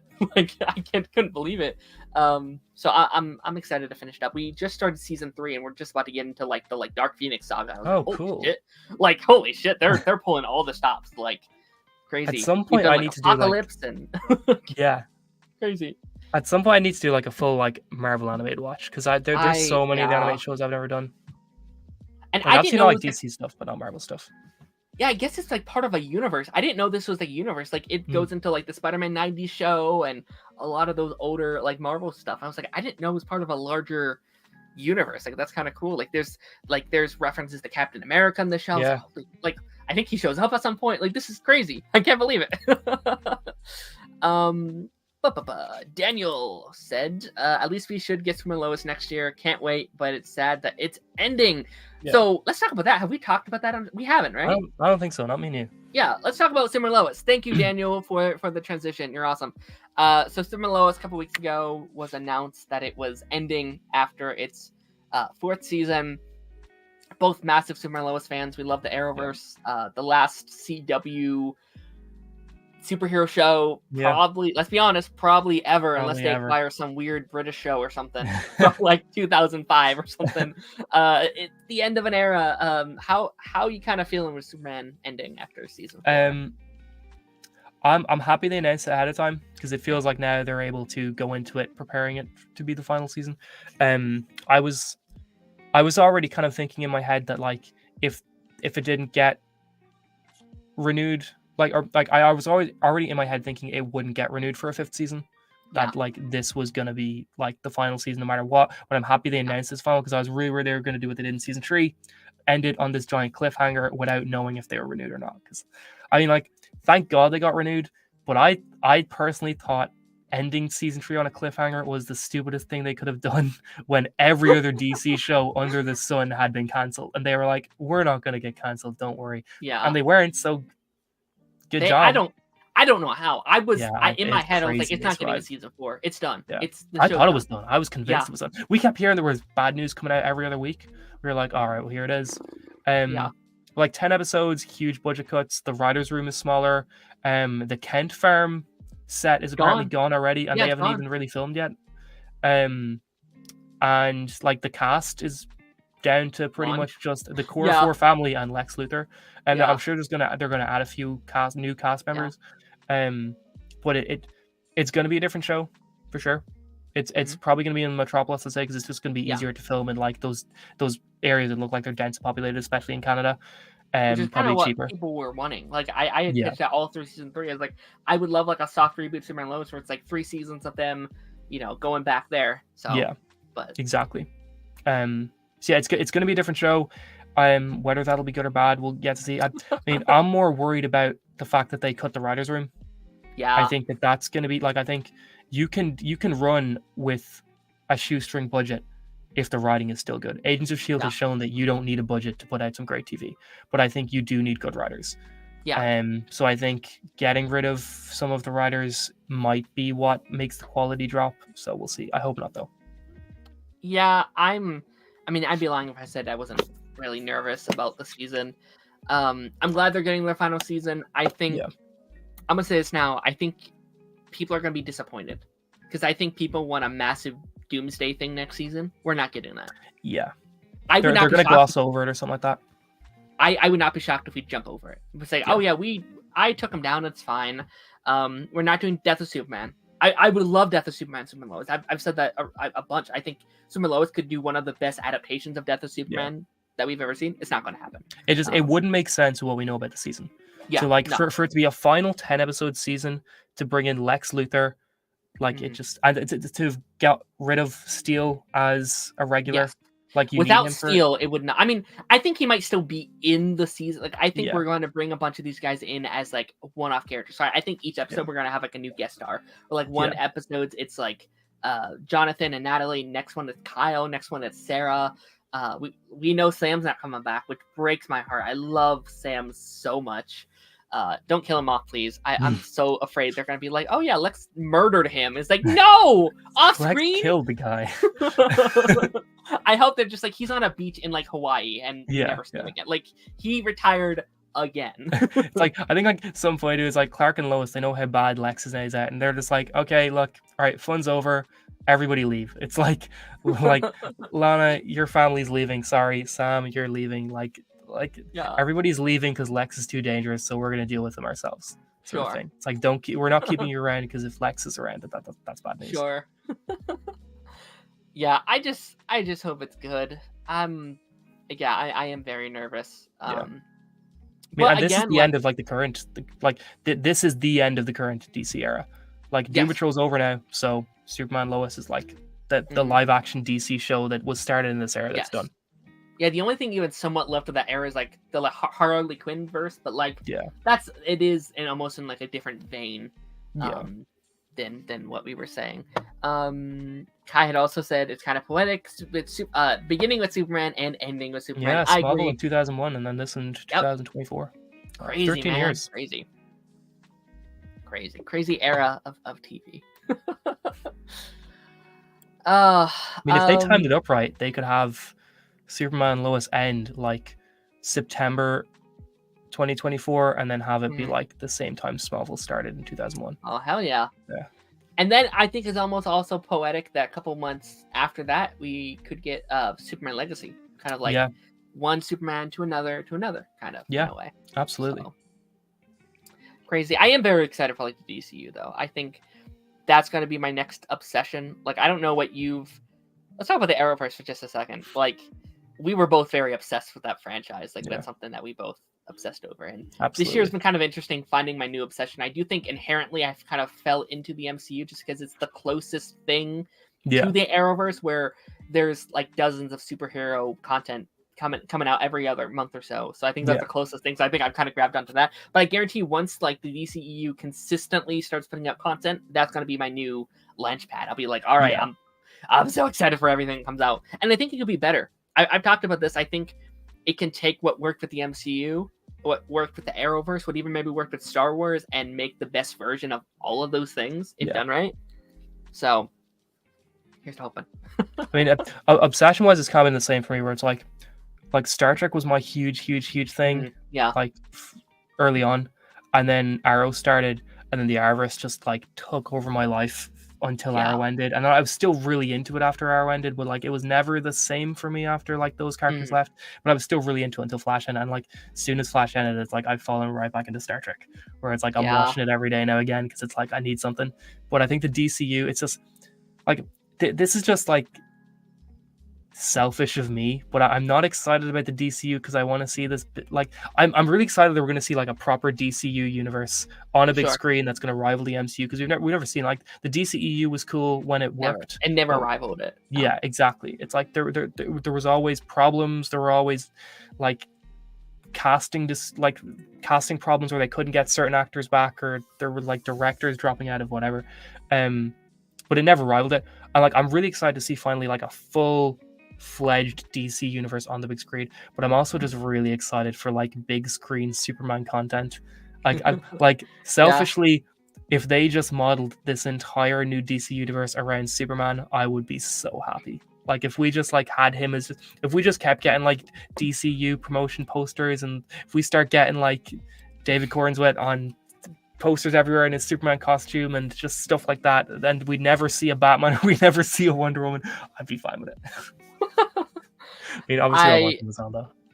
I think, I'm excited for. I'm so excited for David. I'm like, we've seen him start to like bulk up and stuff as Superman. It's like, you're really starting to fit the photo of Superman. Everyone's saying he looks like Henry Cavill. And it was like, I was like, keep the beard. He looks really good with the beard. He does. Yeah. I think it'd be a good change. Yeah, but on the same, and if like this is an early Superman, like only a year in, I think having him like be completely kind of baby faced sort of thing early on will be pretty cool. And then like you could have him kind of be a little bit more, have some stubble in the next film, have a beard, and then one after that sort of thing. Have it like feel like we're like he's growing up. Sure. Yeah, I mean, I think Superman looks great in a beard. Like I would. Like Tyler Hoechlin looks amazing on it. I don't think you've seen any of like the like Teen Wolf stuff, but like him on Teen Wolf, I've seen the posters, and he looks so good. Great. Yeah, I would have loved a scene where like he does the like mirror thing where he's like down the shape of the beard. That would have been so good. Let's move on to another thing. We're heading towards the end of the stream a little bit. There's a couple things I would like to cover. Let's talk about Invincible. Have you been watching Invincible? I have, yeah. I am. I watched the final, or well, the mid-season final on Tuesday. I think Tuesday or Monday. Yeah. Thursday, isn't it? Yeah, no, I only watched it on this Monday or Tuesday. Oh, okay, okay. So like, I've been watching the episodes, but I've normally been watching them like a few days after they came out. Sure. What's your kind of opinion on the season? Oh so no, I far? think it's been really good. I think like it makes sense that the season so far hasn't been kind of as crazy as season one because we're kind of building back up to that. I think that Yes. the second half of the season is going to be is going to feel like Bonkers. the Yeah. back half of season one crazy. But I think that like the episode 4, the mid-season final, kind of rivaled anything from season one in my opinion. Like the stuff between Mark and Nolan was fantastic on that planet. Brilliant. Yeah. And I think that they're setting up for this to be a really cool thing where it's like, you get Earth ready for our conquering, or we'll show up, we'll kill a million people. It's like it puts Mark in a really distressing Yeah. place. But I think that's going to be really cool to see where he goes with that in the next few episodes. But yeah, I'm really into it. Invincible's kind of the show that it's like there's a few shows like this where I absolutely love them when they're airing, but then Sure. when they stop, I kind of forget about them a little bit, and I forget how into them I are until they come back again. So like probably next week I'm gonna kind of be off the Invincible train for a while, but then Sure. once it comes back next year, I'm gonna be like right back on it, like, oh, this is really good. Yeah. Also I loved the montagey bits of Omni-Man at the beginning of the new episode where he's just kind of drifting through space. So good. Yeah. It was just a really well put together episode, but I really enjoyed the 4 episodes. Yeah, I'm just so happy it's back. Like season 1, I hadn't even heard of this franchise before the show had come out. I knew nothing about it, and it came in, it blew the world away, and it disappeared for like 2.5 years. So I think a lot of people forgot how good it was, and it's back. It's been good. It's definitely, I think you're right, it's been a very slow burn, and each episode I was like, this is really, really good, but I'm not sure if I like adore it. Like, I don't know if it's like the best thing. And then episode 4 is like, okay, there it is, it's back. And I do think the back half is going to be nuts. They had said that episode 4 and episode 8 are better than season 1. I don't think I agree with like episode 4 being better than season 1. I think it's on par with a lot of seasons. It's on par for sure. Yes, but I think like, you know, the moments in like the final of season 1 where you've got the two of them, the train, yeah, it's crazy. And just like the pilot where like you end like that 10-minute like end credit scene with Omni-Man just destroying everyone. It's like, what the hell is going on? This is bonkers. Yeah. I knew of Invincible a little bit before the show came out because I read the Walking Dead comics after being really into the Walking Dead for years. And in the Walking Dead, like, because Invincible started a little bit before Walking Dead comics, I think, and I kind of vaguely remember like Robert Kirkman did them both. So a lot of the Q&As at the end of the Walking Dead comics would be people asking about Invincible. You'd be like, this is a Walking Dead comic, don't ask about Invincible here, sort of thing.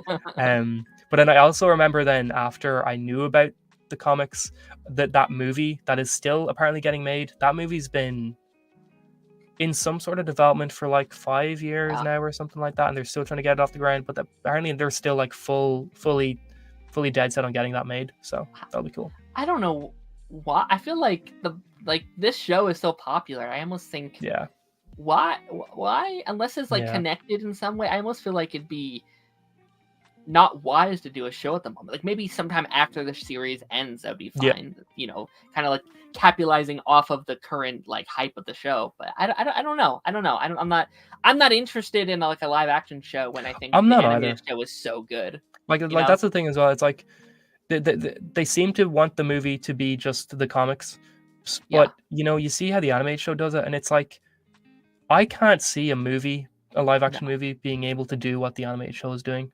So, I don't know. 100% not. And there's so much. Like, I feel like in a movie, I feel like it'd be hard to adapt what the show has been able to adapt. Because it seems like the show, from what I hear from fans, like they adapt things very well. Like they kind of jump ahead and stuff at some point, but it seems like they're adapting it pretty like concrete to what the comic did. Pretty faithfully, Yeah, so I don't. Is there a reason? I don't know. Let's talk about. Let's get through some of these stuff. Speed round for some other stuff. Have you been keeping up on all the Thor 5 talks and stuff? With a little bit, where it's like Taika's not doing Thor 5, and now they're like they want it to be dark and serious. Yeah, a little bit. Thoughts on that at all? Do you want like, a dark Thor? You happy that he's gone? I'm happy he's gone. I think Ragnarok was good. I did not like Love and Thunder. I think I unfortunately think Taika's kind of, I mean, like, I don't know the guy obviously, so I can't say anything for sure, but I get the impression that he doesn't, that like Ragnarok was very much like, okay, I'm keeping this inside the MCU sort of lines. I'm doing my own thing as well, but it's still inside the MCU lines. But then Love and Thunder was straight up him just going, I'm just going to do what I want to do. And it didn't really work as well. And I think if he did 5, it would have been just more. It would have just been even further than what Love and Thunder did. I think going back to like a more dark and serious Thor would be really cool, because like if they wanted to embrace like very much like Norse mythology style God of War sort of stuff, I think like it would really set the movie apart, not just from the other Thor movies, but from anything else the MCU's done. Yeah. Like if they really wanted to go with like, you know, kind of like you haven't seen The Northman, no? That I have. Oh, you have a movie? Yeah. Yeah. Oh, okay, cool. Like I think like if they want to go in like that direction of it, of like that sort of cinematography, like that gray sort of volcanic look to everything, I think that'd be really cool. Yeah, I definitely think Thor 5 needs a new direction. Yeah. I think those 4 movies are very weird, because I think like Ragnarok was the perfect balance for me, where I love that movie. I thought it was amazing. Like I was blown away by it when it came out. It was like really serious, but also it was funny. Like and it's most of all, it's entertaining. Like those, especially going off of the first 2 Thor movies. I like the first Thor. I think that film's a lot of fun. It's not great though. It's like I will say if that's not if that wasn't like an MCU movie, that's a great film. Like it's a great rom-com. It's a fantastic rom-com. But when you put it against like the MCU, it's like it doesn't maybe fit the mold as much. But like, you definitely need a change with Thor, and it seems like Chris Hemsworth wants a change with Thor. Like he's even spoken out about like, maybe that's not how I would have done it, or I would like to go a different direction with it. And I think especially after Loki, I think you need a different direction with this movie. And I agree. I think you dive more into like the Norse stuff and the like who Thor is at its core. I would love Hercules, like we teased like Hercules kind of being in the movie. I think that could be really fun. Obviously, the one thing I liked about Thor 4 was like the ending. Like, I like him having a daughter now, or having like, I'm excited for Father Thor. I think that could look really, really fun, where he can be a fun daughter, but like I kind of like the idea of like maybe the daughter gets kidnapped or something. And it's just rageful Thor and be like, I'm gonna come for you. I'm gonna kill you. Like I think that could fit very well for Thor. You give him like the attitude that Thor had in Infinity War and in the later parts of Endgame. Like the Thor that goes against Thanos in Infinity War and Endgame is so serious and angry, and I love that. Like I think you bring that into Thor 5, like it's gold. But like on top of that, I've not seen a whole lot of stuff from Chris Hemsworth, so maybe you've seen more than I have. But I remember when Thor 4 came out and it ended with saying Chris Hemsworth will return, that Chris was like saying that he was watching the film in the cinema and was like, I don't remember ever saying I was coming back. That's really funny. And then on top of that, last year, didn't he have some health problems that he said he'd be taking a break from acting for the foreseeable future? So I'm wondering when Thor 5 could get made. I think it was a scare for him, where the whole thing was like, in the future something with his ear, that he could go deaf in the future if he's not too careful. It seems like he's still on for Thor 5. Like it seems like he is signed on and stuff. So I don't know. I've seen a couple of his things. I feel like I've seen more trailers for his things than actually the things themselves. The Netflix franchise. I kept hearing Extraction 2 was really good, and I just never watched it. I've seen like most of the first film. Like it's a movie I just kind of put on in the background. I was like, oh yeah, that looks okay. I guess I was kind of bored with it though. I'll kind of heading into like our final like 15 minutes or so of the stream. Let's kind of speed around a couple of these things. It's rumored last week that Ms. Marvel, She-Hulk, and Moon Knight would all potentially be getting second seasons. Yeah, I did see that. Yeah. You hyped for those at all? Would you want second season? I know that's something we talked about in the past about like more second seasons and stuff like that. I've got like varying degrees of interest in all 3 shows. Moon Knight probably is the most disappointed I've been in an MCU show outside of Secret Invasion. I just felt like I felt like it could have been a really interesting show, and it was just a little bit bland. She-Hulk, I didn't hate her or anything. I kind of thought it was fine. Miss Marvel, I love half of it, and I think the other half of it goes off the road a little bit. But I think all 3 shows, I mean, She-Hulk is the one that feels the most like a normal TV show.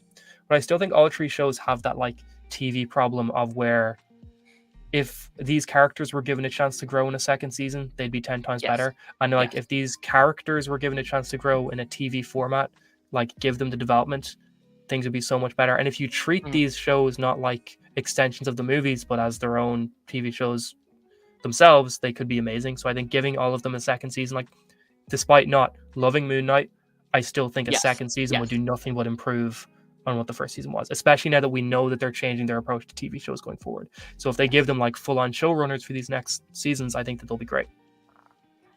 I 100% agree. And that's kind of my take. I didn't like Moon Knight. I think we've talked about that, in prior things. I thought that movie show was so boring.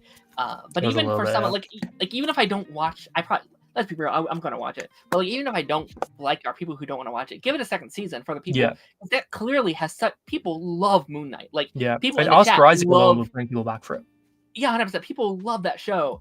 Give the people who want it that second season. And I love She-Hulk. Like, a lot of people didn't like She-Hulk. I really enjoyed She-Hulk, but that show has issues, and I think it can only get improved with more episodes. I talked about this over on another show I was on this week. I love the idea. I think fall more into like the sitcom-y of She-Hulk. Like, fall into... I don't think She-Hulk needs a big bad. I don't think you need a villain for She-Hulk. I think make it like 13 episodes. Every episode is her just being a lawyer to like another powered person or another superhero. I love the idea of just taking different heroes from the MCU. Like Cassie accidentally goes into Ant-Man and she steps on someone's car and she's getting sued and she has to go to She-Hulk, be like, hey, I messed up. Can you help me? And that's the episode. And I was like, yeah, that sounds great. So much fun. Like, I love the idea of exploring the consequences of being a superhero. Like, that's so much fun. Yeah. I mean, I remember hearing originally that they were like, that they tried really hard to get Spider-Man, or tried to get really hard to get Peter Parker for She-Hulk, and that like it was going to be a thing where like he needed a lawyer, and instead of going to Matt, he went to Jennifer. Yeah, I love that. I don't think they'd let them have him, but I think that's a Sony thing where Sony were like, I get like Happy or something, like Happy. That would be cool. Happy. There's so many characters you can bring in, and I've said like from the events of like Secret Invasion, bringing like a Skrull, and like Skrull was assaulted or something, and he has to get a lawyer. Like, so much fun. There's so much you can do there. Yeah, and you can even go a little bit serious with that as well. Like you can keep your fourth wall break and stuff, but like you can be like, oh, this is a hate crime, like that they're doing this after that they're targeting Skrulls just based on being a Skrull. It's like you could get really serious and 100% stuff like that, and there's so much potential for it. I agree. I agree. And the Miss Marvel, I think, is a no-brainer. Like, that should be a show that gets 3 or 4 seasons. Like, genuinely. She is so good. Like, I know we have kind of differing opinions on the like Marvel's film, but like, I think even people who don't have differing opinions are all in agreement. Yeah, she stole the show. She was the best part of that movie. Like, she was so good. And she clearly loves the character. So. Oh, she is amazing. Yeah. I think she's holding the Marvel universe on her back right now. I think she's clearly one of the best parts. Let's actually talk about that real quick as kind of our final topics. Up here, I have the Marvels and also the Hunger Games, which came out recently this past month. You've seen both of these films, right? I have, I saw the Hunger Games this week, and I saw the Marvels last week or the week before. When did Marvels come out? I saw it the Monday after it came out. I think. Yeah, it was like 2 weeks ago. Yeah. Okay. Did you like... Let's talk about the Marvels first. And again, I think this is a movie we kind of have differing opinions on. That's on the film. I was very disappointed in the Marvels. Yeah. I had forever been saying that the trailers were great. Like some of my friends saw the trailers and were like, those trailers are not good. But I was like, I don't know. I think these trailers are great. I think it shows a lot of chemistry between the leads. I think that it's showing a really fun setup. And I think that this could be really, really, really cool. And the movie started, and the very first fight scene where they're all switching places, like the way you've got Kamala up on Saber with Nick Fury, like switching back and forth, and then you've got like Carol going through Kamala's house, like really that. Cool. Yeah. That one fight scene was done amazingly well, and that gave me so much hope for the rest of the film. I was like, this film's going to be so cool. This is going to be a great Marvel film. And then I unfortunately felt like the entire rest of the film from that point on never lived up to what the first like fight scene was. Like what the first big sequence was. I felt like it just never lived. I feel like the villain, the motivation for the villain was really cool, tying it back to the first film and being like, oh, she was there when Carol came back with a vengeance, because of course Carol would come back with a vengeance against the Kree Empire after what they did to her. And I think that tying it back to that, where like somebody, like, she was there, she saw a different point, like she didn't know why Carl was doing all this sort of thing, like she just saw Carl destroy, you know, so much stuff. I think that was some really good motivations and stuff like that. But I feel like they never really went far enough in any major capacity with it, and then they instead decided to start dealing with a lot of like the more mythical elements, and like that the character was chasing, you know, artifacts and stuff like that, rather than digging into the character mindsets in any meaningful way. I thought Carol was really good. I thought this was probably my favorite Carol movie out of her appearances. I thought Kamala Aman stole the show. But yeah, I just, in general, I walked away very disappointed. I was like, that's fair. This might be the most disappointed I've been since Eternals, maybe. Interesting. So, yeah. I don't even, like, I don't disagree with anything you're saying. I think the movie has a villain problem. For sure. I think it's one of the weaker Marvel villains in quite a while. I think it has a very bad pacing problem. It goes really, really fast, and I think it needed at least another 10 or so minutes just to breathe a little bit, because like you jump in the movie and it's started, like you're like, oh my God, you're already there, like but I my personal take has been on it, and again, I kind of knew this going in because like critics were on it like from day one. I was like, oh, okay, so it doesn't sound too good. So I kind of went in with a more just kind of like have fun with this movie type of kind of like mentality. I had a blast with the movie. I think it was one of those films that, like, I think those three main leads carry the movie. If those three aren't there, I'll be honest, it's a terrible movie. But I think those three are so good and their chemistry is so strong that I can almost like forgive like the pacing issues and some of the fights looking a little junky. Like, I think they're so much fun on screen. I think some MCU movies that are like technically, you know, from like a critic standpoint would be better, I have the Marvels above them because I think those three are so much fun to watch. And I think the fight scenes are so good. And obviously there's a little bit of a bias with the post-credit scene, just as a fan of, like, spoilers, the X-Men, where it's like, oh my gosh, it's me, you know, like, he's back. That got me. That has been the most, like, when people think of what MCU fans are and it's like a roller coaster, that was my roller coaster moment, the one I've had more in a while. I was like, I'm in the theater and there's no one else in the theater. I was like, oh my God, because I didn't hear about it.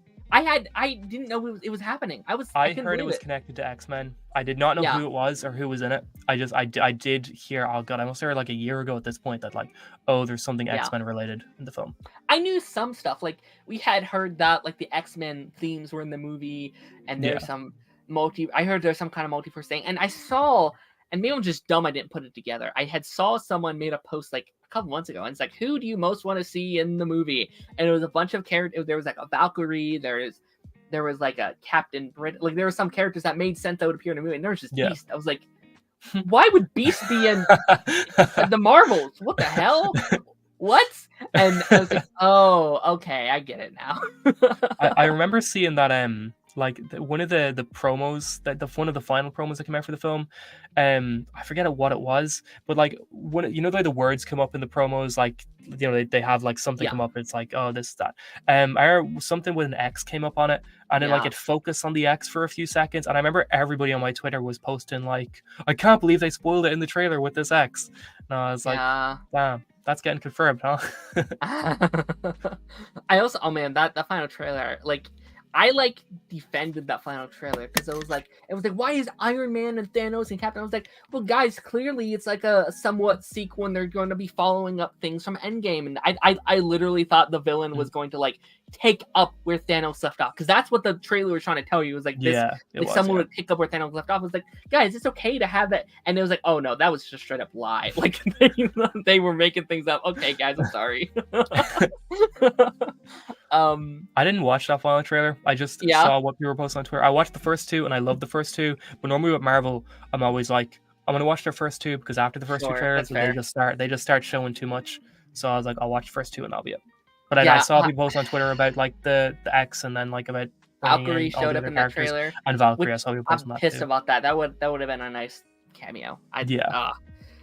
That trailer kind of sucked. Like the first 30 minutes are just like Endgame footage. It's like, but very quickly, the Hunger Games film that came out. Do you have any thoughts on that? Just like roundup. Felt it was a little too long, but I actually did really like it. I was genuinely surprised how much I liked it. It does feel like it's like a trilogy in one film, which is kind of cool. Like it feels like three different films, and that they all obviously come into the same narrative and they all obviously work together. But I felt like it was really, really, really cool. Now, I hadn't seen the first 4 Hunger Games in a while. I think probably since Mockingjay Part 2 came out. I think that was the last time I watched any of them. So I the lore wise, unless it was like a big thing, like when she named that the plant was named after Katniss, I was like, oh, I get that reference. But like a lot of like the smaller references, definitely like I completely forgot about. But I thought it was really good. I thought like the cast were great. I thought all of them played their roles really, really, really well. I thought the set design was fantastic.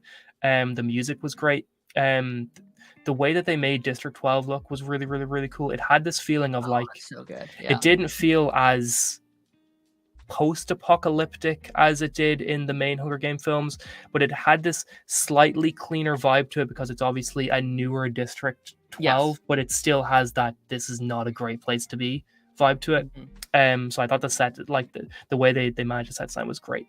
But I also just loved how gritty and like somber the final part felt. Like when he's running through, I mean, we probably can't really spoil too much for it, can we? It's fine. Spoilers for the new Hunger Games. If you've not seen it, get out of here. We've been talking spoilers for things the whole time. that is fair. When Snow is going through the forest at the end, screaming with the gun, like that was kind of scary. I was like, this guy's freaking out. But it was good. It was really good. I again, like I watched these films during COVID, like for the first time, and I liked them. I thought they were really, really fun.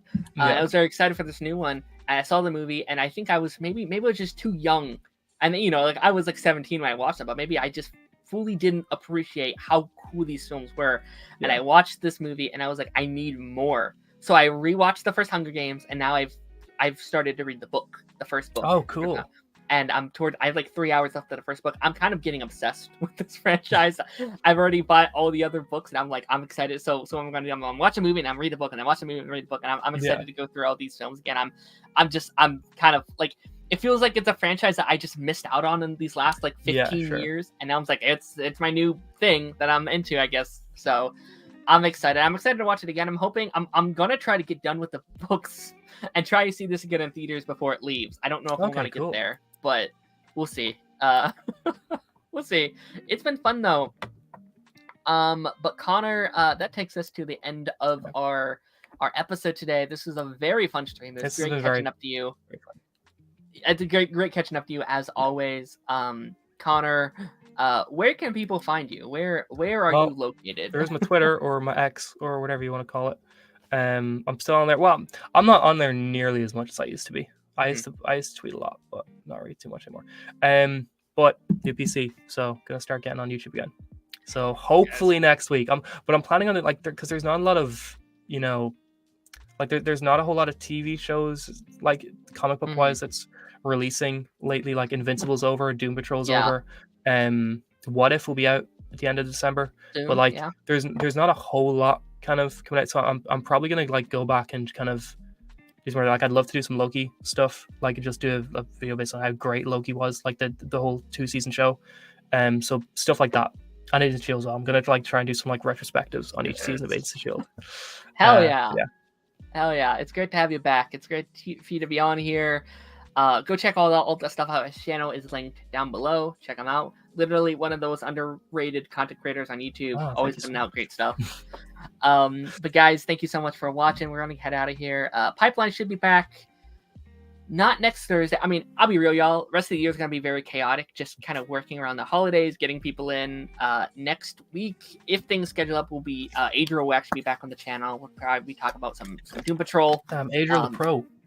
If we can get that lined up, very excited. Rest of the year is a lot of like returning guests. Like you're kind of the start of that. I reached out to a bunch of my friends on here, and we're kind of going to end the year off with a bang. See, Adriel, you're still here. I thought you left. How dare you? Just kidding. Guys, I will see y'all on the flip side. Hope everyone has a great day. Bye-bye.